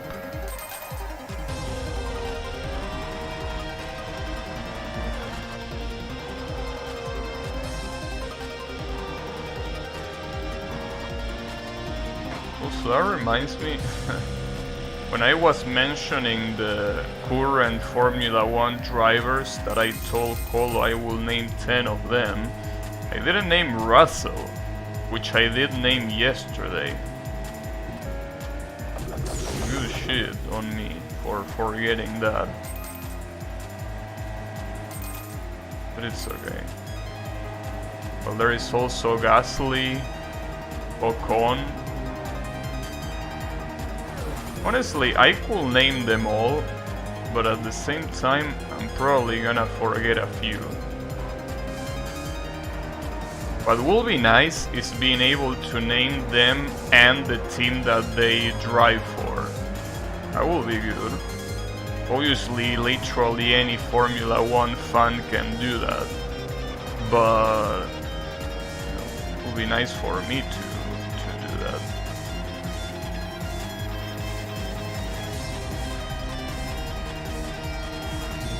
Will be nice. Records are meant to be broken. I wonder whose driver I'm supposedly role-playing as right here. Because I'm not Senna anymore.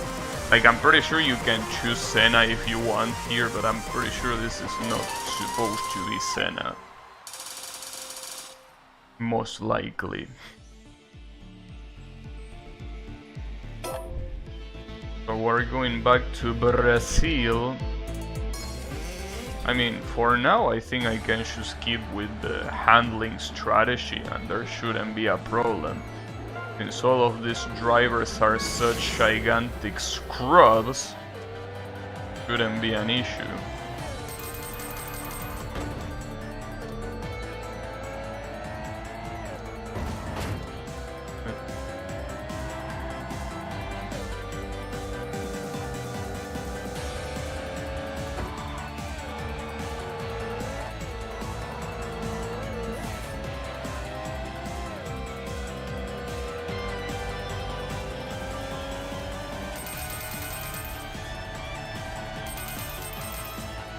Honestly, I should have done this first person view from the start, but as I say before, it's really bad if you actually want to be able to see everything clearly. Especially the coins. Like, for example, that's the thing. I don't think I would have been able to do the career mode with this first person view. It's just very unpractical. It's just extremely unpractical. So, you know. This tournament mode, considering that you can you can get second or third place and it doesn't matter as long as you have been able to get a couple of wins, then it's not really that big of a deal, but in tournament, in the career mode, definitely way harder to keep that up.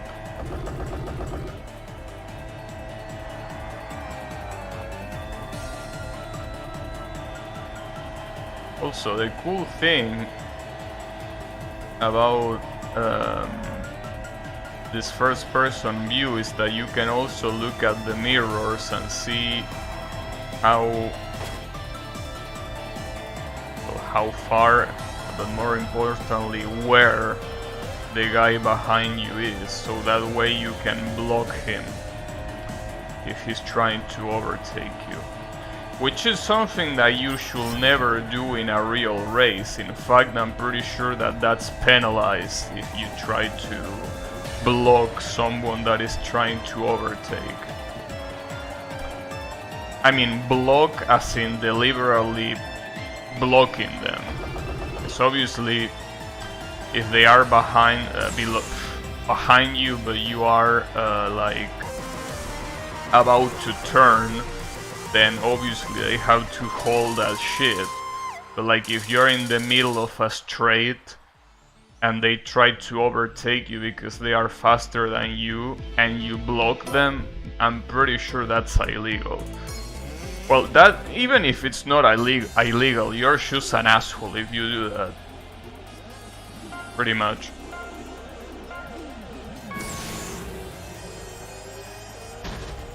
Give me.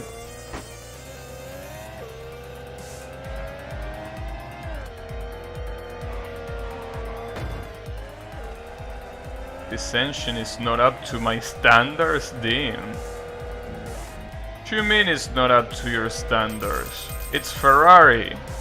Ferrari during this time period used to be godlike. Unless your standards are low. So he said up to, he didn't say down to.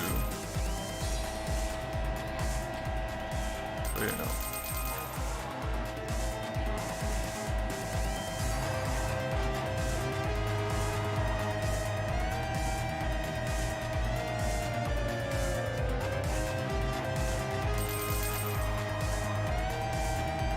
Those are the only coins remaining. When you do the handling strategy, you definitely should worry about collecting fuel. And that's the reason why I felt that it was weird that so many achievements in the career mode told you to get fuel in a specific lab. Because I mean, you kinda needed to get fuel in every lab. But that's if you pick this handling style. If you pick the other, the fuel style, well, obviously you don't need it. That seems to be the best style. In fact, I would say that the worst style is the top speed one by a long shot. It really doesn't seem like it gives you any significant advantage, or at least not for what I understand. You know. Ouch. Well, that sucks, but I have 2 nitros and I can still pick another one up, so this shouldn't be a problem.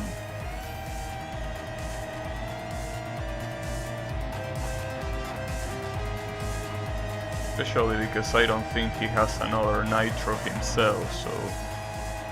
yeah, he doesn't. Well, get fucked then.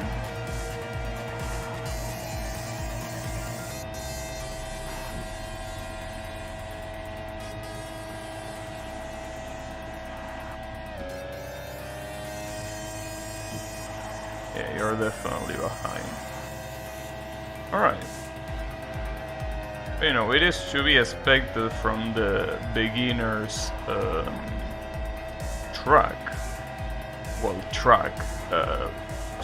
tournament. There you go. You know why it shifts into third-person view at the end. I think that was the whole tournament, right? Oh no, never mind. There are. Oh, because you get. I thought that you got 6 points every time you win, but no, you get 9. What circuit is this one? Yeah, okay. Let's just keep using handling. I'm gonna start using the fuel one probably on the second tournament or the third one. Something like that.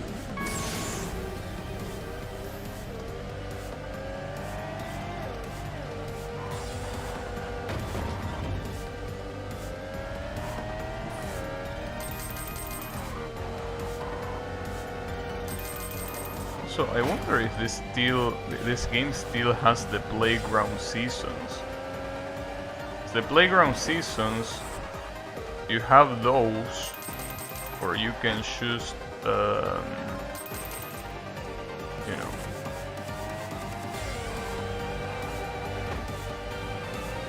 you get new skins and shit like that.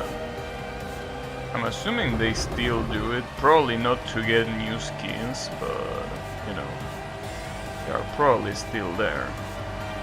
It's hard to believe that this game didn't used to be about Formula 1, because it's all what you see in here. You know, the game has a lot of other cars. Well, and it's also crazy to think that it has that all of the normal tracks are, I mean, in this game are pretty much fictional tracks, you know.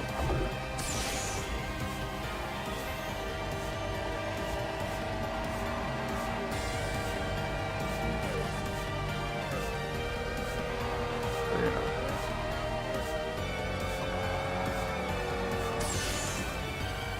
Like, it's gonna look weird when you go back to playing the normal modes on this game and you all of a sudden look at all these normal looking cars. Sorry, normal looking cars, the wacky looking cars. Right? There are a lot of cars in this game that are not even based on real cars. I mean, you have a literal Batmobile in this game. A Batmobile and one that is like one person riding 2 motorcycles at the same time. So you know, it's kind of hard to think that that's the same game where this comes from. But it is. Believe it or not, it actually is.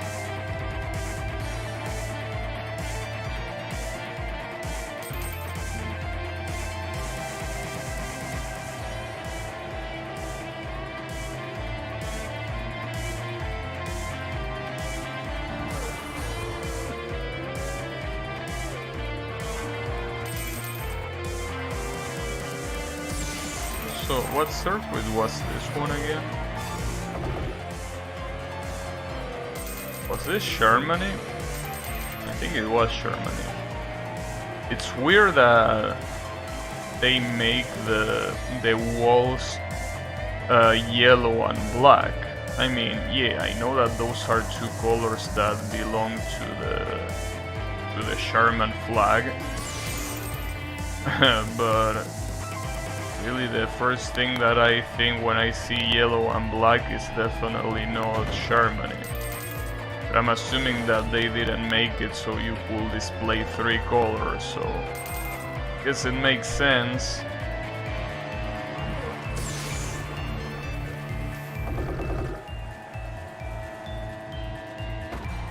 Damn it. This guy is being a bitch. What about this? It also seems like the mirrors don't track the cars too far from you. They only track them up until a specific distance, and then they disappear in thin air.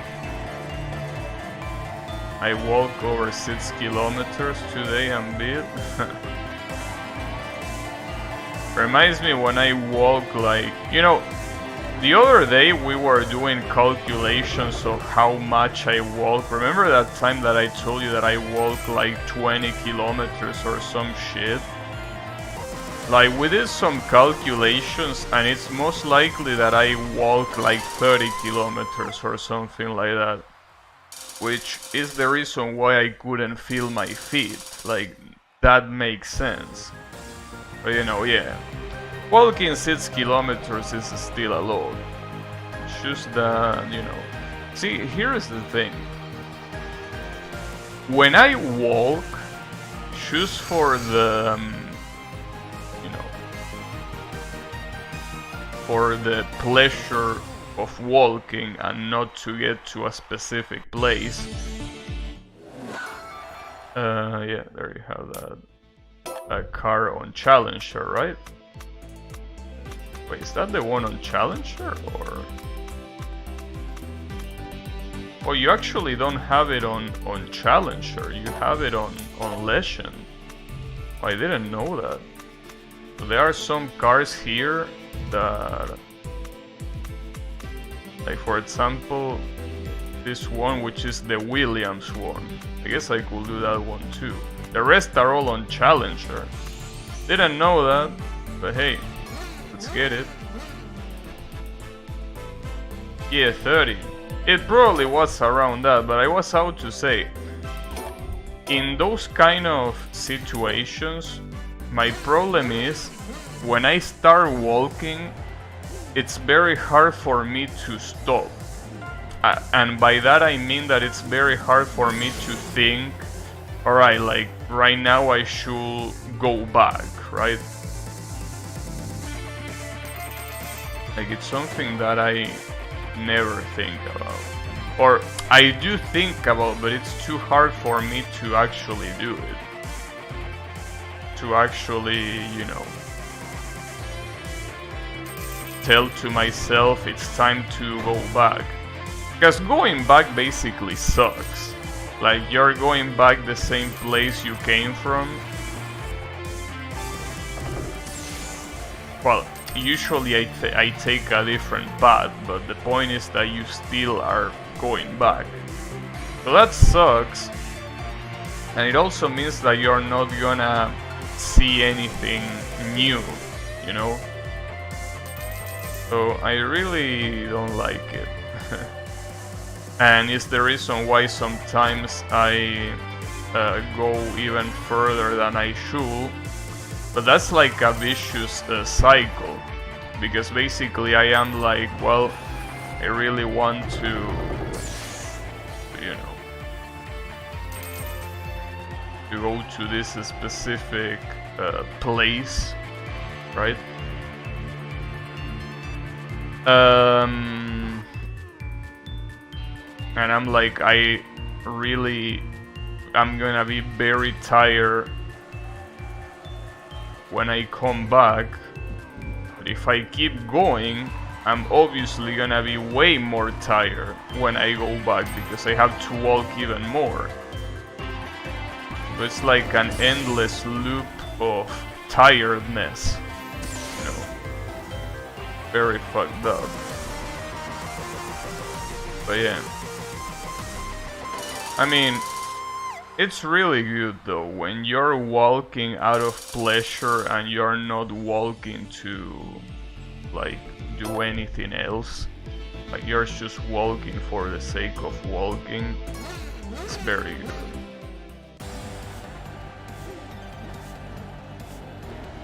Well, not probably if you're in the middle of a city.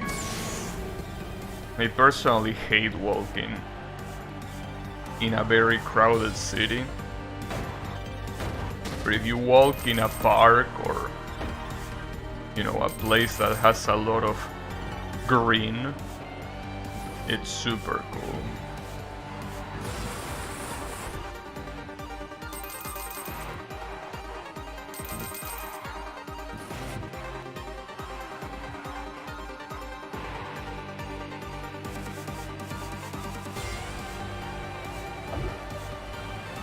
I'm walking because I'm forced to.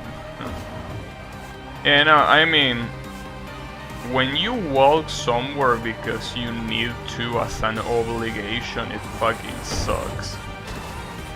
But as I say before, when you walk just for the pleasure of walking, it's great. It truly is great.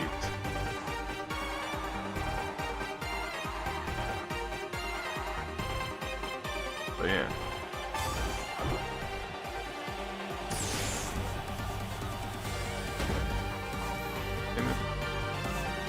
Damn, this guy said the era of gentleman racing drivers is over. Damn. I wonder if that also was a huge thing back then. Like, before maybe drivers were supposed to be super respectful or some shit like that. And then they... Oh wait, I didn't realize, fuck, that was the last lap. Damn it. I did not realize, and I had so many nitros to use. I fucked up, but it's okay. But yeah, thing is that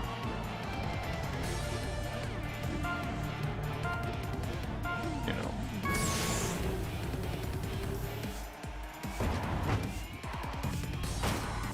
know, walking. I wonder how it will feel to drive instead of walking. Like driving just for the sake of driving. And I'm not saying about, you know, driving in a circuit, but rather driving in normal areas, but just for the sake of doing it.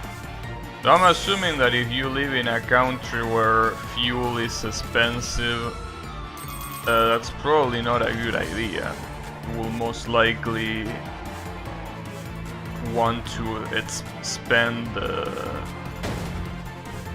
the fuel wisely instead of, you know, instead of using it for recreational purposes. But I don't know. Thankfully I don't own a car, so I don't know how much of a pain in the ass is to do the calculations of how expensive driving to Ed's place is, you know. Thankfully, I don't have to deal with that. Man, Having a car really has to suck. Because it's basically like having a pet. Well, I mean, it's more useful than having a pet, that's for sure. But it's a little bit more expensive. Yeah, I know, it's very expensive. That's the thing. That's what truly sucks. You're always worrying about how much you need to spend on your car. It's super fucked up, but it's the way it is. You know, can't do much about it.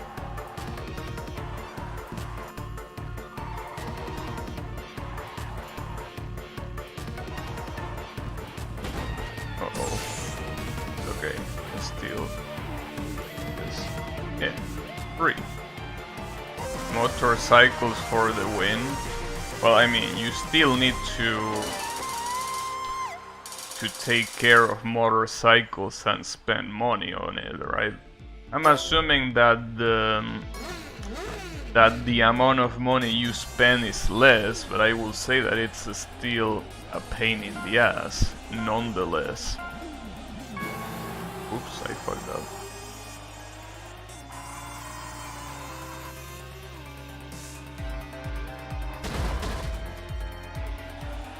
You spend way less and traffic is not a problem. Yeah, I can imagine that being the case. And after all, the thing is, there will only be, I guess in that perspective, only 2 reasons to own a car over a motorcycle, which will be if you need to travel with other people, or if you need to move a lot of objects, or just because you really like cars. But otherwise, if you are driving by yourself, it does seem like the best idea will be doing it with a motorcycle. Probably.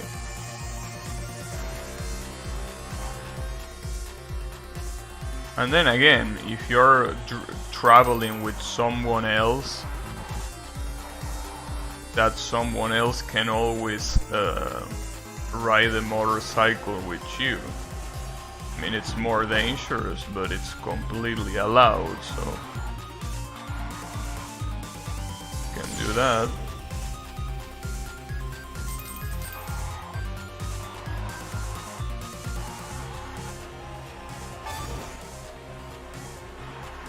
You know, it's a good idea.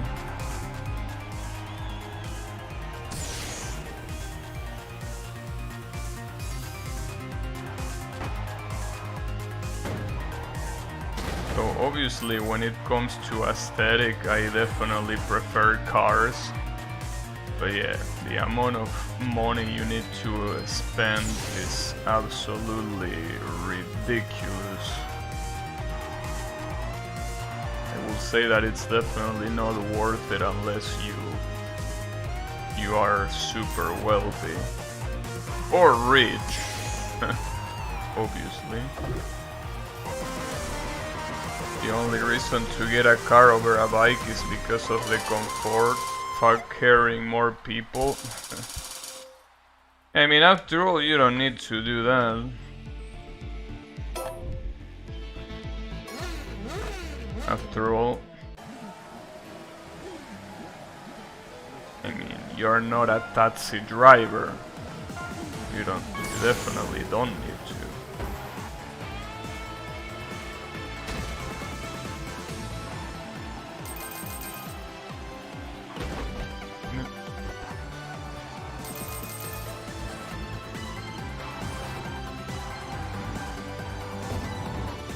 Oh, this, since it's raining here, this is gonna be bad for this driving style. The only one that does better here is the handling one. Well, thankfully this circuit really is not that complex when it comes to driving it, so... Yeah, there is rain. But yeah, I don't think it should be that big of a deal here. I mean, the circuit is super straightforward after all. I mean, it has some fucked up corners, but they aren't many.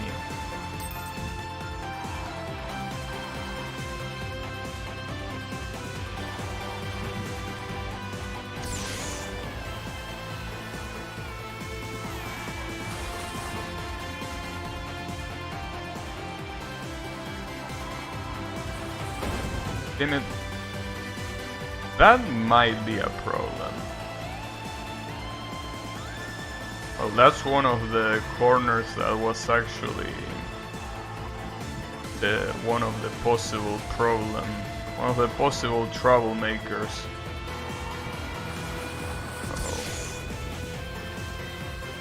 I only have one nitro left. I don't even remember if I picked up the additional nitro or not. I guess we're about to find out, but I'd like to know beforehand. No, I didn't pick it up. Nice. Well, yeah, even if I fucked up there, oh shit! Wait, you had another nitro? Is that legal? Damn, I didn't know he had another nitro. That's fucked up. Damn it, fucking asshole. I still have a lot of points compared to him.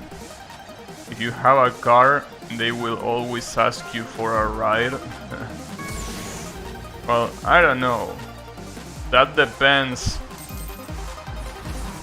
Well, I guess if you're talking about your family, probably. If you're talking about strangers, they will have to be really shameless to do that. Well, even if they are friends, it will have to be very shameless. I mean, I don't think I will personally do it. Like, obviously, if you offer it, I'm gonna be like, well, sure, why not? But out of the blue, be like, hey, bro, I need to go to Ed's place. Will you take me there? Like, not like you're my personal Uber, you know?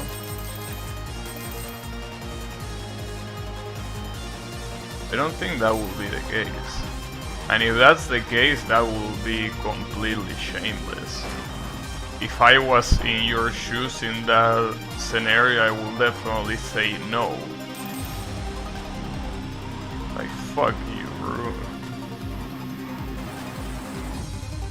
Or, I mean, unless you pay up. You wanna go to Ed's place? Well, bring that money on, bitch.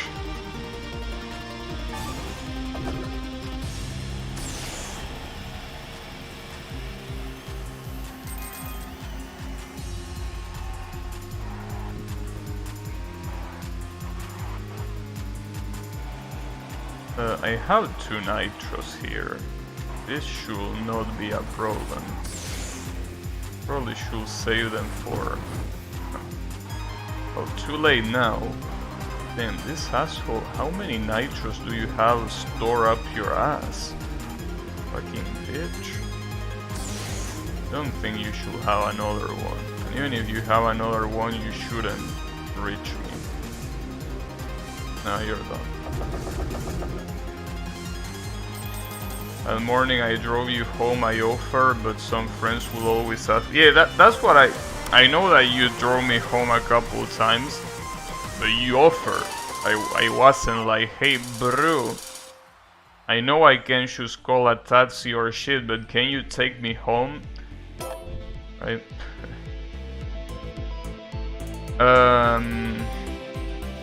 Some friends will always ask me for a ride. It was fun though, but paying for gas was not fun. Yeah, but you know, there are some people that are better to, you know, it's tough. But there are some people that are really better off, you know, rejecting their shitty ass requests. You know.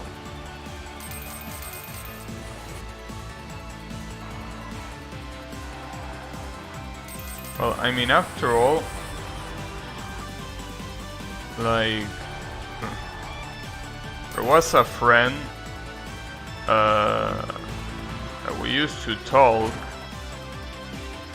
and basically, I mean, I know that this is not really a fair comparison because we are comparing wasting money with just being a pain in the ass, but I have this friend that gets in a bad mood if I didn't talk to him.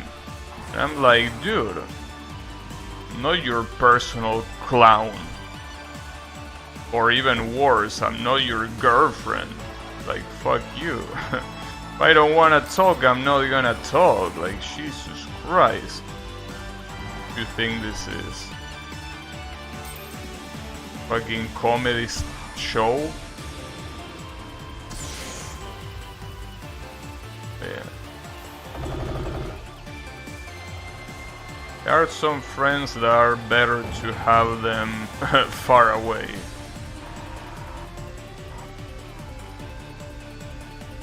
Yeah.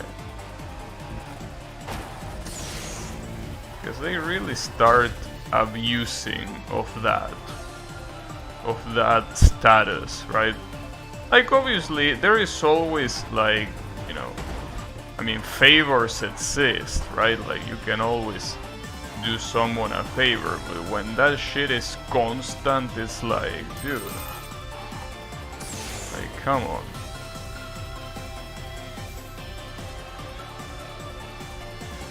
Get real, right? Yeah, I don't know. It's one of the reasons why I try to distance myself from people as much as I can. Because when they can start being a pain in the ass, they will start being a pain in the ass. That's my issue. And you know, the kind of person that prefers to be calm, right? Very hard to be calm. You are being an annoying bitch. That's the issue. Well, not to mention the people in school that ask me to do them homework, and I'm like, dude, fuck you. And I know, the worst part is that I know that you were the type of person to ask that. So I know that in this case this will feel like a personal attack, but you know, those people were the worst. It's like sometimes the worst part is that they were people that I didn't even talk to that much. Like, they were people that we barely had anything in common, and they still ask me that. I'm like, are you serious, dude? Think I'm your butler or something?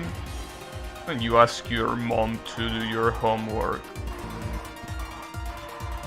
Hopefully by the time you do that, she can slap your ass. Right? But you know, thankfully I always refuse. Like, I think that only one time I agreed, and I was like, it was probably specific, a special case, because, you know, they couldn't do it because of certain limitations or some shit. But yeah. There are a lot of people that just because that they see that you are nice, they think that they can abuse of the fact that you are nice. You will just show up without your homework? I don't know, I remember you telling someone to do the homework for you, but maybe I'm wrong, I don't know. It might be. But yeah. Point being that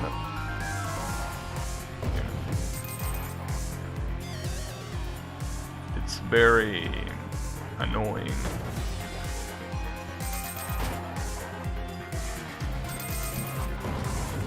When people ask you to do shit just because they know you, right?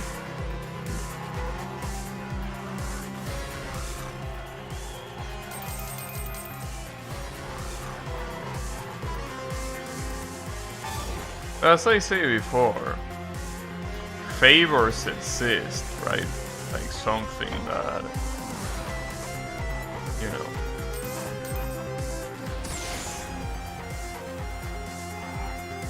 that has existed for quite some time. But the problem is that those are the kind of people that never return favors. And if they do, they don't do it in the same quality that you did, right?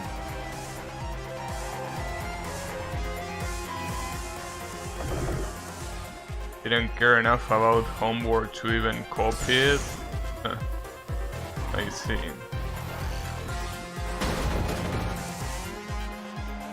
Homework is for suckers? I mean, homework is a piece of shit, and I hope that every teacher that ever gave me homework, whenever they go to the other world, whatever the other world is, I hope that they need to do all the homework that they gave to their, you know, to their, what's the word? What's the opposite of teacher? Student. That they gave to their students. Anyways, how is it going, Yami? I did a fat stack of homework this semester. Yeah, it just sucks. But you know, what can you do? You need to do it. Yeah, homework, as I say, the teachers that give you homework deserve the exact same thing.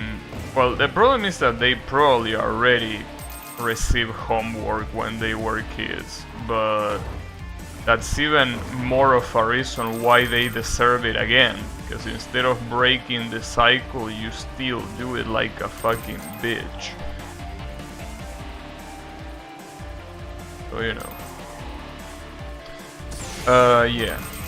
All of the teachers, every single one of them that gave me homework, I really hope that on the next life they are forced to do all of the homework that they handed.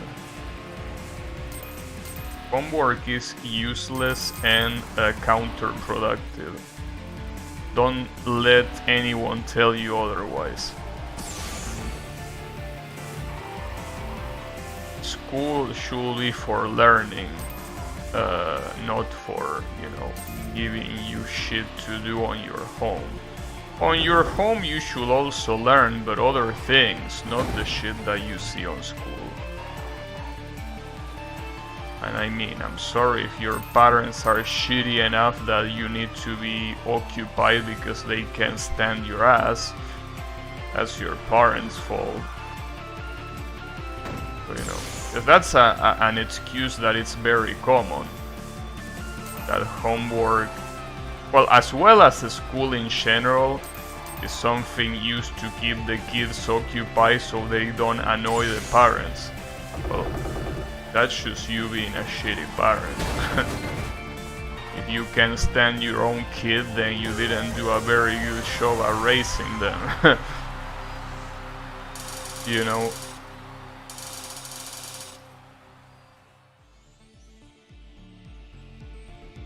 I don't think student is the opposite of teacher. Well, you know what I meant. I don't mean literally the opposite. I meant the opposite role. school is basically daycare, yeah. Yeah. I mean, thankfully, I've been very lucky that my parents weren't shitty enough or, you know, think that I'm an annoyance, and, you know, sometimes they even needed to tell me to stop doing so much homework and stop studying so much. Especially studying. Like, sometimes to study for tests, I prepared very well, right? And sometimes they had to tell me, hey, you probably should stop, dude. Like, you're gonna tire yourself. But I know that there are a lot of kids with shitty parents that the only thing they do is, you know, treat school and everything related to school as something that can keep the kid distracted. But that's the worst part. When that finishes, what they use to keep the kid distracted is a smartphone. Like, here, go play with this smartphone or whatever. And that's how you have people being raised by the internet. And that's how you have people that don't know how to behave like normal humans. So, you know, it's quite an issue. It's quite an issue that we're going through right now. I mean, as a society, right?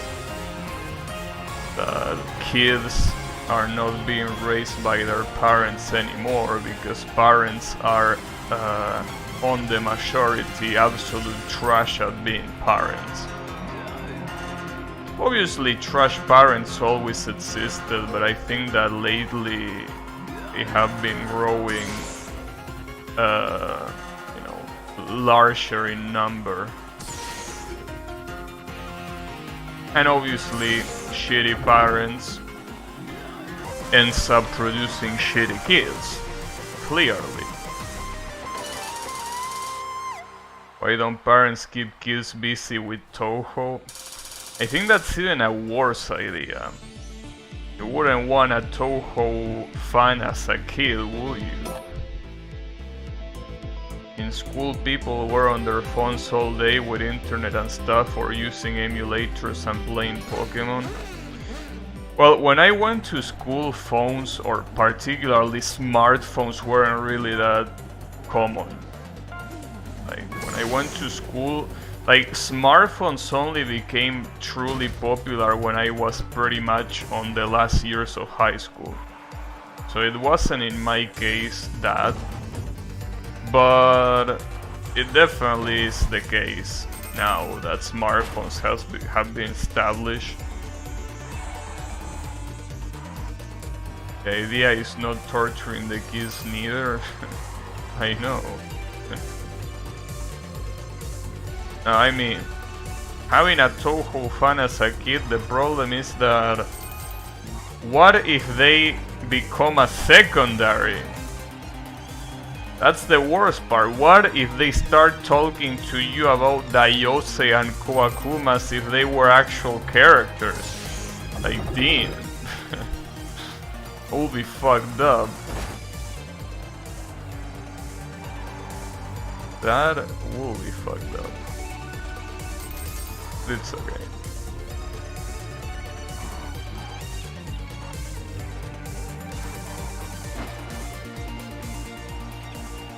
Used to play Pokemon in your old ass selling.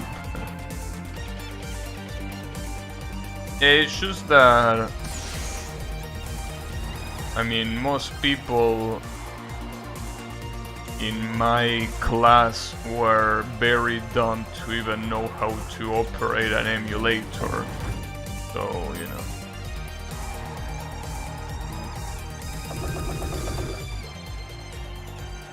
There really weren't many smart people in my class. And by smart, I don't mean people that had good grades. I mean people that are actually thinking about something else other than doing drugs or, you know, well, pretty much that. Like everyone in my class did drugs with the exception of a couple. Me being one of those, but wonder what they are doing now. Because a lot of them didn't seem like they were going to have a very bright future. Not like my future is incredibly bright either, but I wonder if they were even able to get a job. I mean, a job other than, you know, usual services, right? We are getting free Halloween Koakuma costume on Lost World. And absolutely nasty. My boy ran on literally any Android phone. Interesting. Why would you not do drugs in Messiland? Why would I? I don't want to destroy my brain. The computer already does a very good job at that. Why would I want to add another component to fuck up my brain? One is already enough. Also, give me a second. I want to see which ones do you need to unlock here.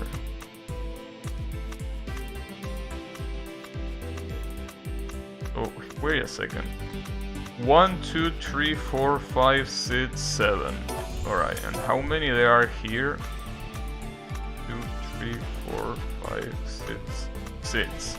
So they are in 7. So actually one of the previous category does not unlock a new category here. I think what I'm gonna do is probably unlock the Williams car. Since Williams is not on this second category, I can just play the newcomer category with Williams and that's it. Though I'm gonna change the helmet because it doesn't look very good. I guess I could use this one.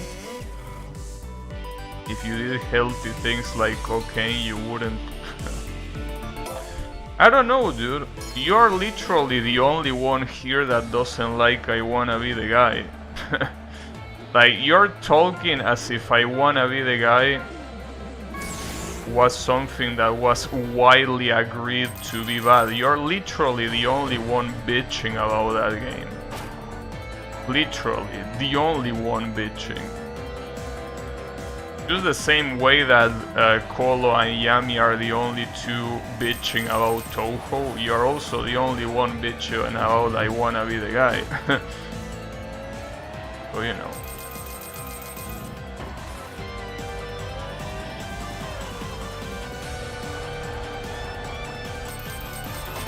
But it's fine. That's not very polite. What you mean? You crushed him from behind?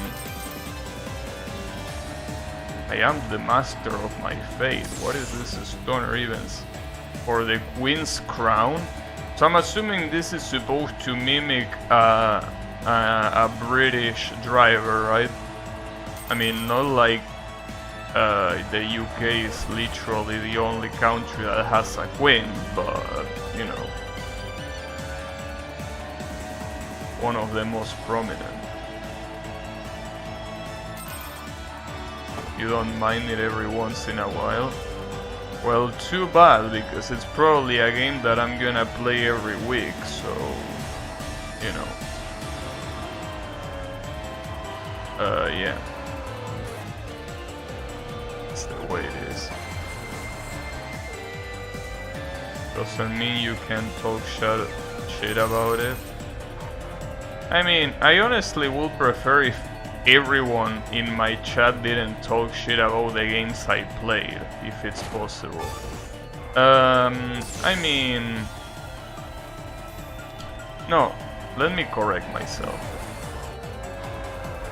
Not really talking shit about the games I play, rather talking shit about the fact that I stream a certain game. You know? I don't like that. But you know.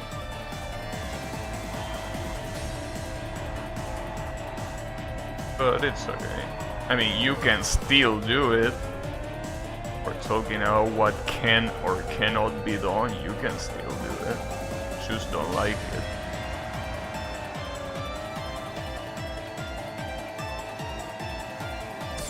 You were thinking the same. Well, yeah, but as I say before, I'm probably gonna play the weekly meets literally every week, so sorry, but not sorry. You know? That's the thing. So, yeah. Manzanita is a funny word. It literally means little apple. Normally you will say manzana, which just means apple. But if you add the ita at the end, it's the diminutive, or however you say that word. So it's the little apple. Oh, you meant the thing about manzanita? Well, every word that is turned into the diminutive version sounds funny.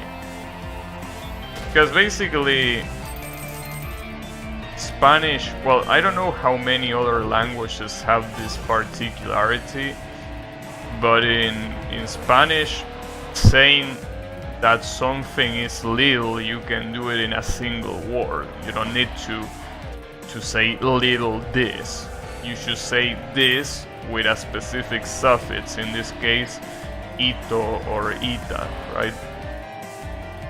Depending on the gender of the word. But you know, yeah, diminutives are usually quite funny. Mostly because they are not really used in a normal conversation, because like, unless you're talking about a very popular diminutive that it's usually used as a normal word itself, like for example, let me think of one.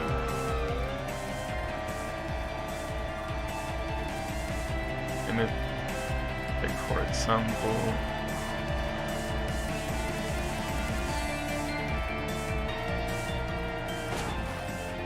well, jueguito is a word that is used a lot to refer to video games.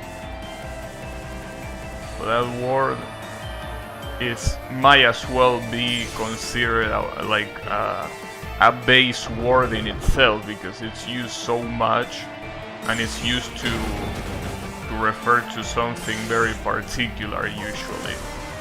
So because of that, you know, it's still a diminutive, but it's very common. But yeah. Don't you have diminutives too in Portuguese, Yannick? I thought you probably have. Well, in fact, maybe, I'm definitely not sure, but I will say that probably every Latin-based language has one. You do? Alright, don't you have Iño, right? It has a bad connotation. Yeah, no, I know it has a bad connotation. In fact, I fucking hate that word, jueguito. Like, I'm so tired of hearing it. Obviously, I'm not gonna throw a tantrum over it and be like, how dare you say that word? But yeah, it's a shitty word.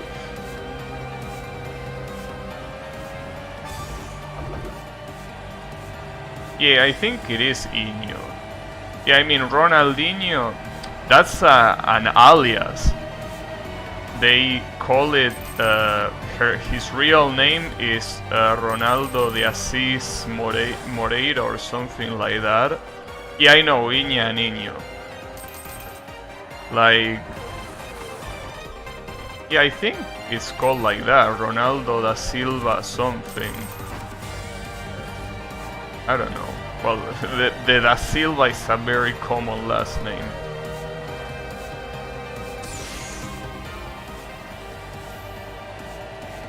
I had a word about this with my girlfriend already. Or to not call them jueguito. Damn, no wonder why she's so pissed all the time. Like, you want to piss her off purposely. Because, you know, people don't like being corrected, you know. Especially over something that is so common, right? So, like, yeah, if someone refers to a game as a jueguito, I mean, I find it annoying, but I'm not gonna be like, how fucking dare you? You should be using the word video game. Like, no. I mean, sure, you can say that, I don't mind.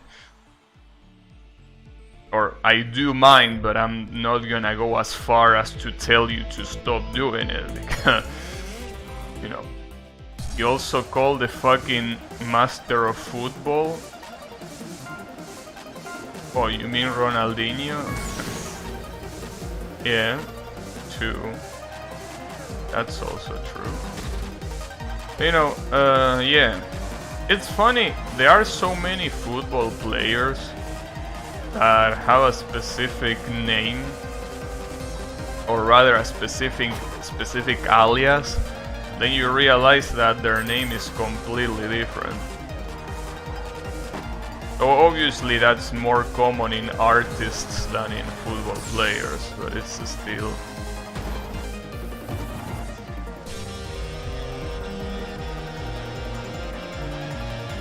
If someone posts jueguito at Toho, are you gonna have some issues? I mean... Dude, you know the amount of times that my sister called like literally every single game I play, except for Uncharted, because it's the only game she likes. Every single game I play, she calls them jueguito de mierda, which literally means shitty game, or well, even worse, shitty little game. But, you know, that's because she doesn't know shit, obviously.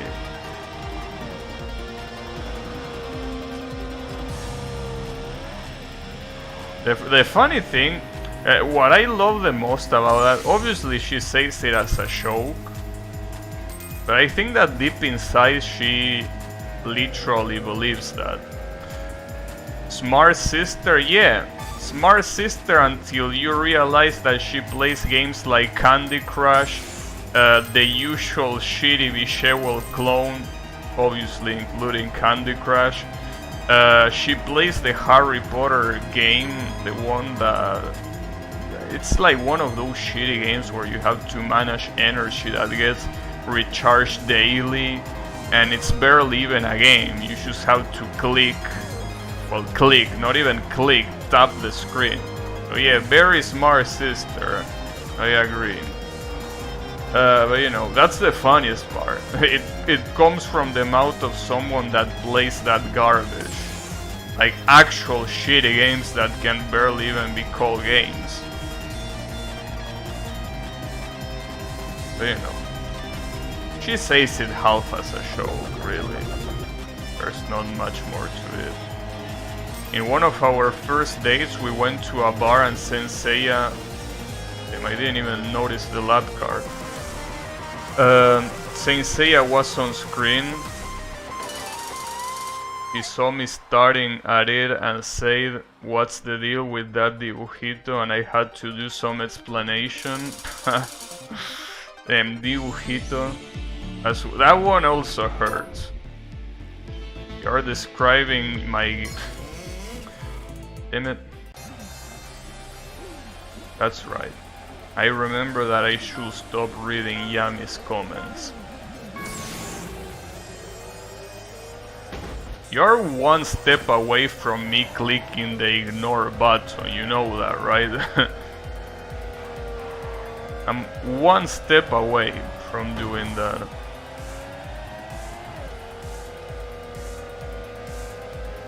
But you know.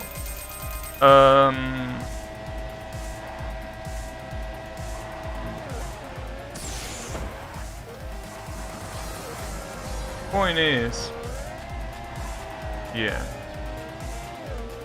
It's annoying.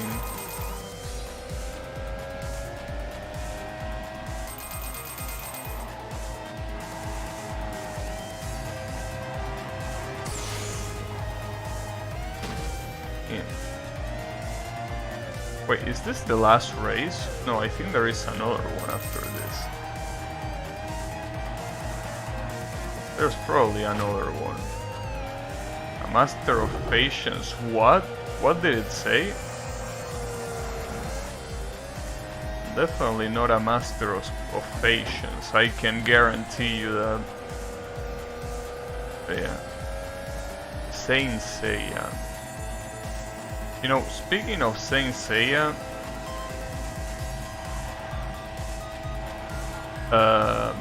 there is a game, Saint Seiya Soldier Soul, that is one of the first Steam games I bought, but I never played it. I definitely should play it one of these days, but you know, it's a very good game. Like, I already played it before, and it's so good. It's so beautiful. It's a beautiful game. And the best thing is that you can play co-op as well, but only locally, that's the problem. But I played a bit and it's delicious, I know. Especially when you play it with someone else. Because, you know, there are not many co-op games, so...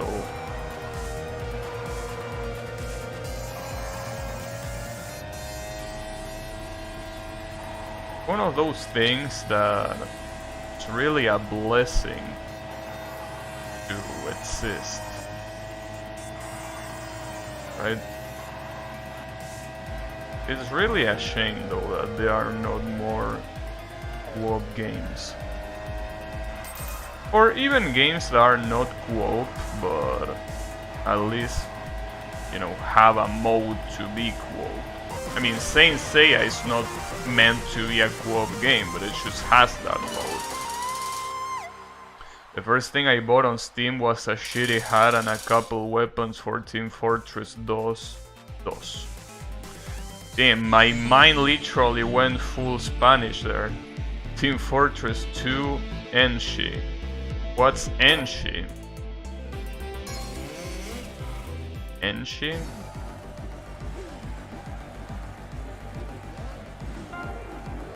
I don't know what that is.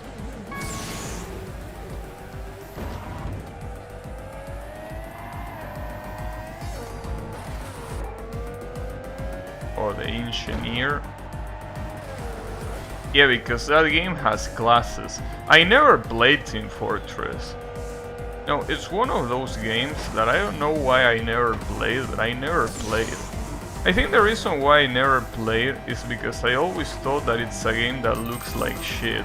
And I still think that it's a game that looks like shit. And by look like shit, I don't mean that it has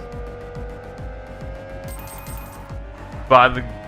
Like, I don't mean that the fact that the graphics are not the highest they could be. Of course, this game also has very low graphics, but it's not about that. It's all the fact that it feels like I'm playing with... How do you call... I need to Google this word. There is a material that a lot of kids play with to make shapes.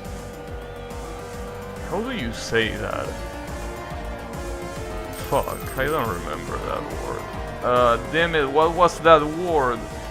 There is a material that you specifically use to sculpt little things. What's that word called? Fuck, dude. I can't believe I forgot about it. Yeah, clay. Exactly. So, the reason why I don't like that game is because I feel that everything is made out of clay. Like, that's an art style that I just don't like. It's kind of like Fortnite. I look at Fortnite and it looks like everything is made out of clay. Right? That kind of art style is not something that I like. Cause one thing is using that art style to you know, to save resources, right? But that's not really an art style in itself. You can call that a technique, right? But you can make something like that look better or not, and I think Team Fortress doesn't make any effort in making that clay look better. Because there are games that do that clay thing and they look good because the art style helps. But Team Fortress, I feel that it's just... I don't know. I like Team Fortress 2 because it's a fun mess of a shooter. Yeah, no. Like, I'm definitely not talking about the gameplay. Hell, I never played it, so I wouldn't be able to talk about the gameplay.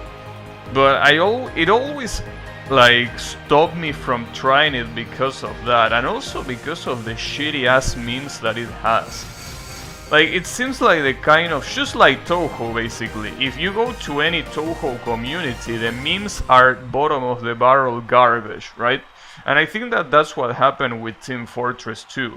The difference is that I got into Touhou before even knowing that there was a community behind it.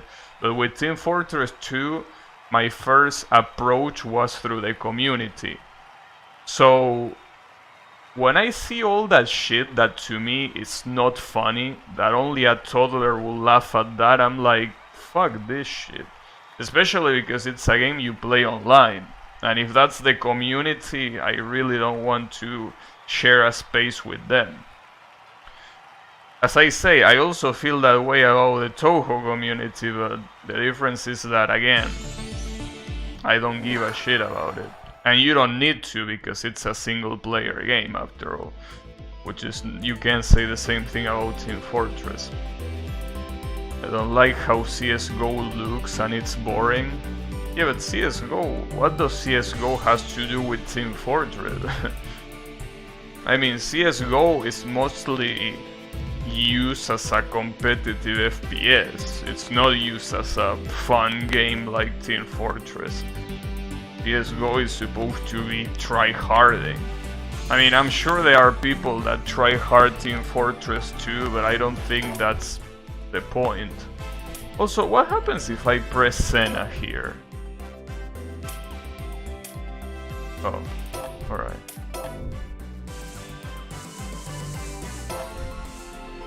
Yeah, I thought that it will actually link me to a web page or something, but it just opens a little window. Anyways, I think that that's gonna be it for me for the day. You know. So I'm thinking that... Wait, first of all, I want to check something. If you go play a normal race, I actually don't know how you go play a normal race in this game.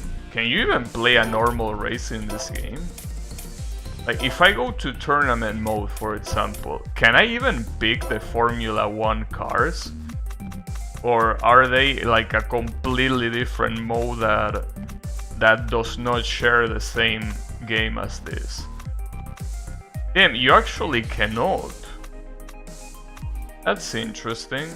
That's a weird choice. Because I know that that mode works differently, but it's weird that you wouldn't be able to at least use that with every skin that it has. What about the playground though? Dual 5? Wait, there is actually a skin, as you can see. Or at least it looks like there is a skin. Or maybe there is a Halloween skin. Alright, well that's something that I can do at some point if I have enough time, maybe. Or maybe I can do this by myself, I don't know. Problem is that I'm probably gonna forget. Okay, that's good to know. Halloween skin. Oh yeah, that's right, because it's Halloween in like 5 days. You want to bring an F1 to an ISP car race? I mean, you are implying that a Formula 1 is not already an ISP car race. I mean, After all, if you go to countries like the Arab Emirates, the police has like hyper sport cars. So it wouldn't be a stretch to think that an ISP car in that country could be an F1 car, you know? It could. They take luxury very seriously there. But you know. In any case, that is gonna be it for me for today. So, thanks everyone a lot for watching, and I'll be seeing you on the next stream. God knows with what. So, have a good one, and take care everyone.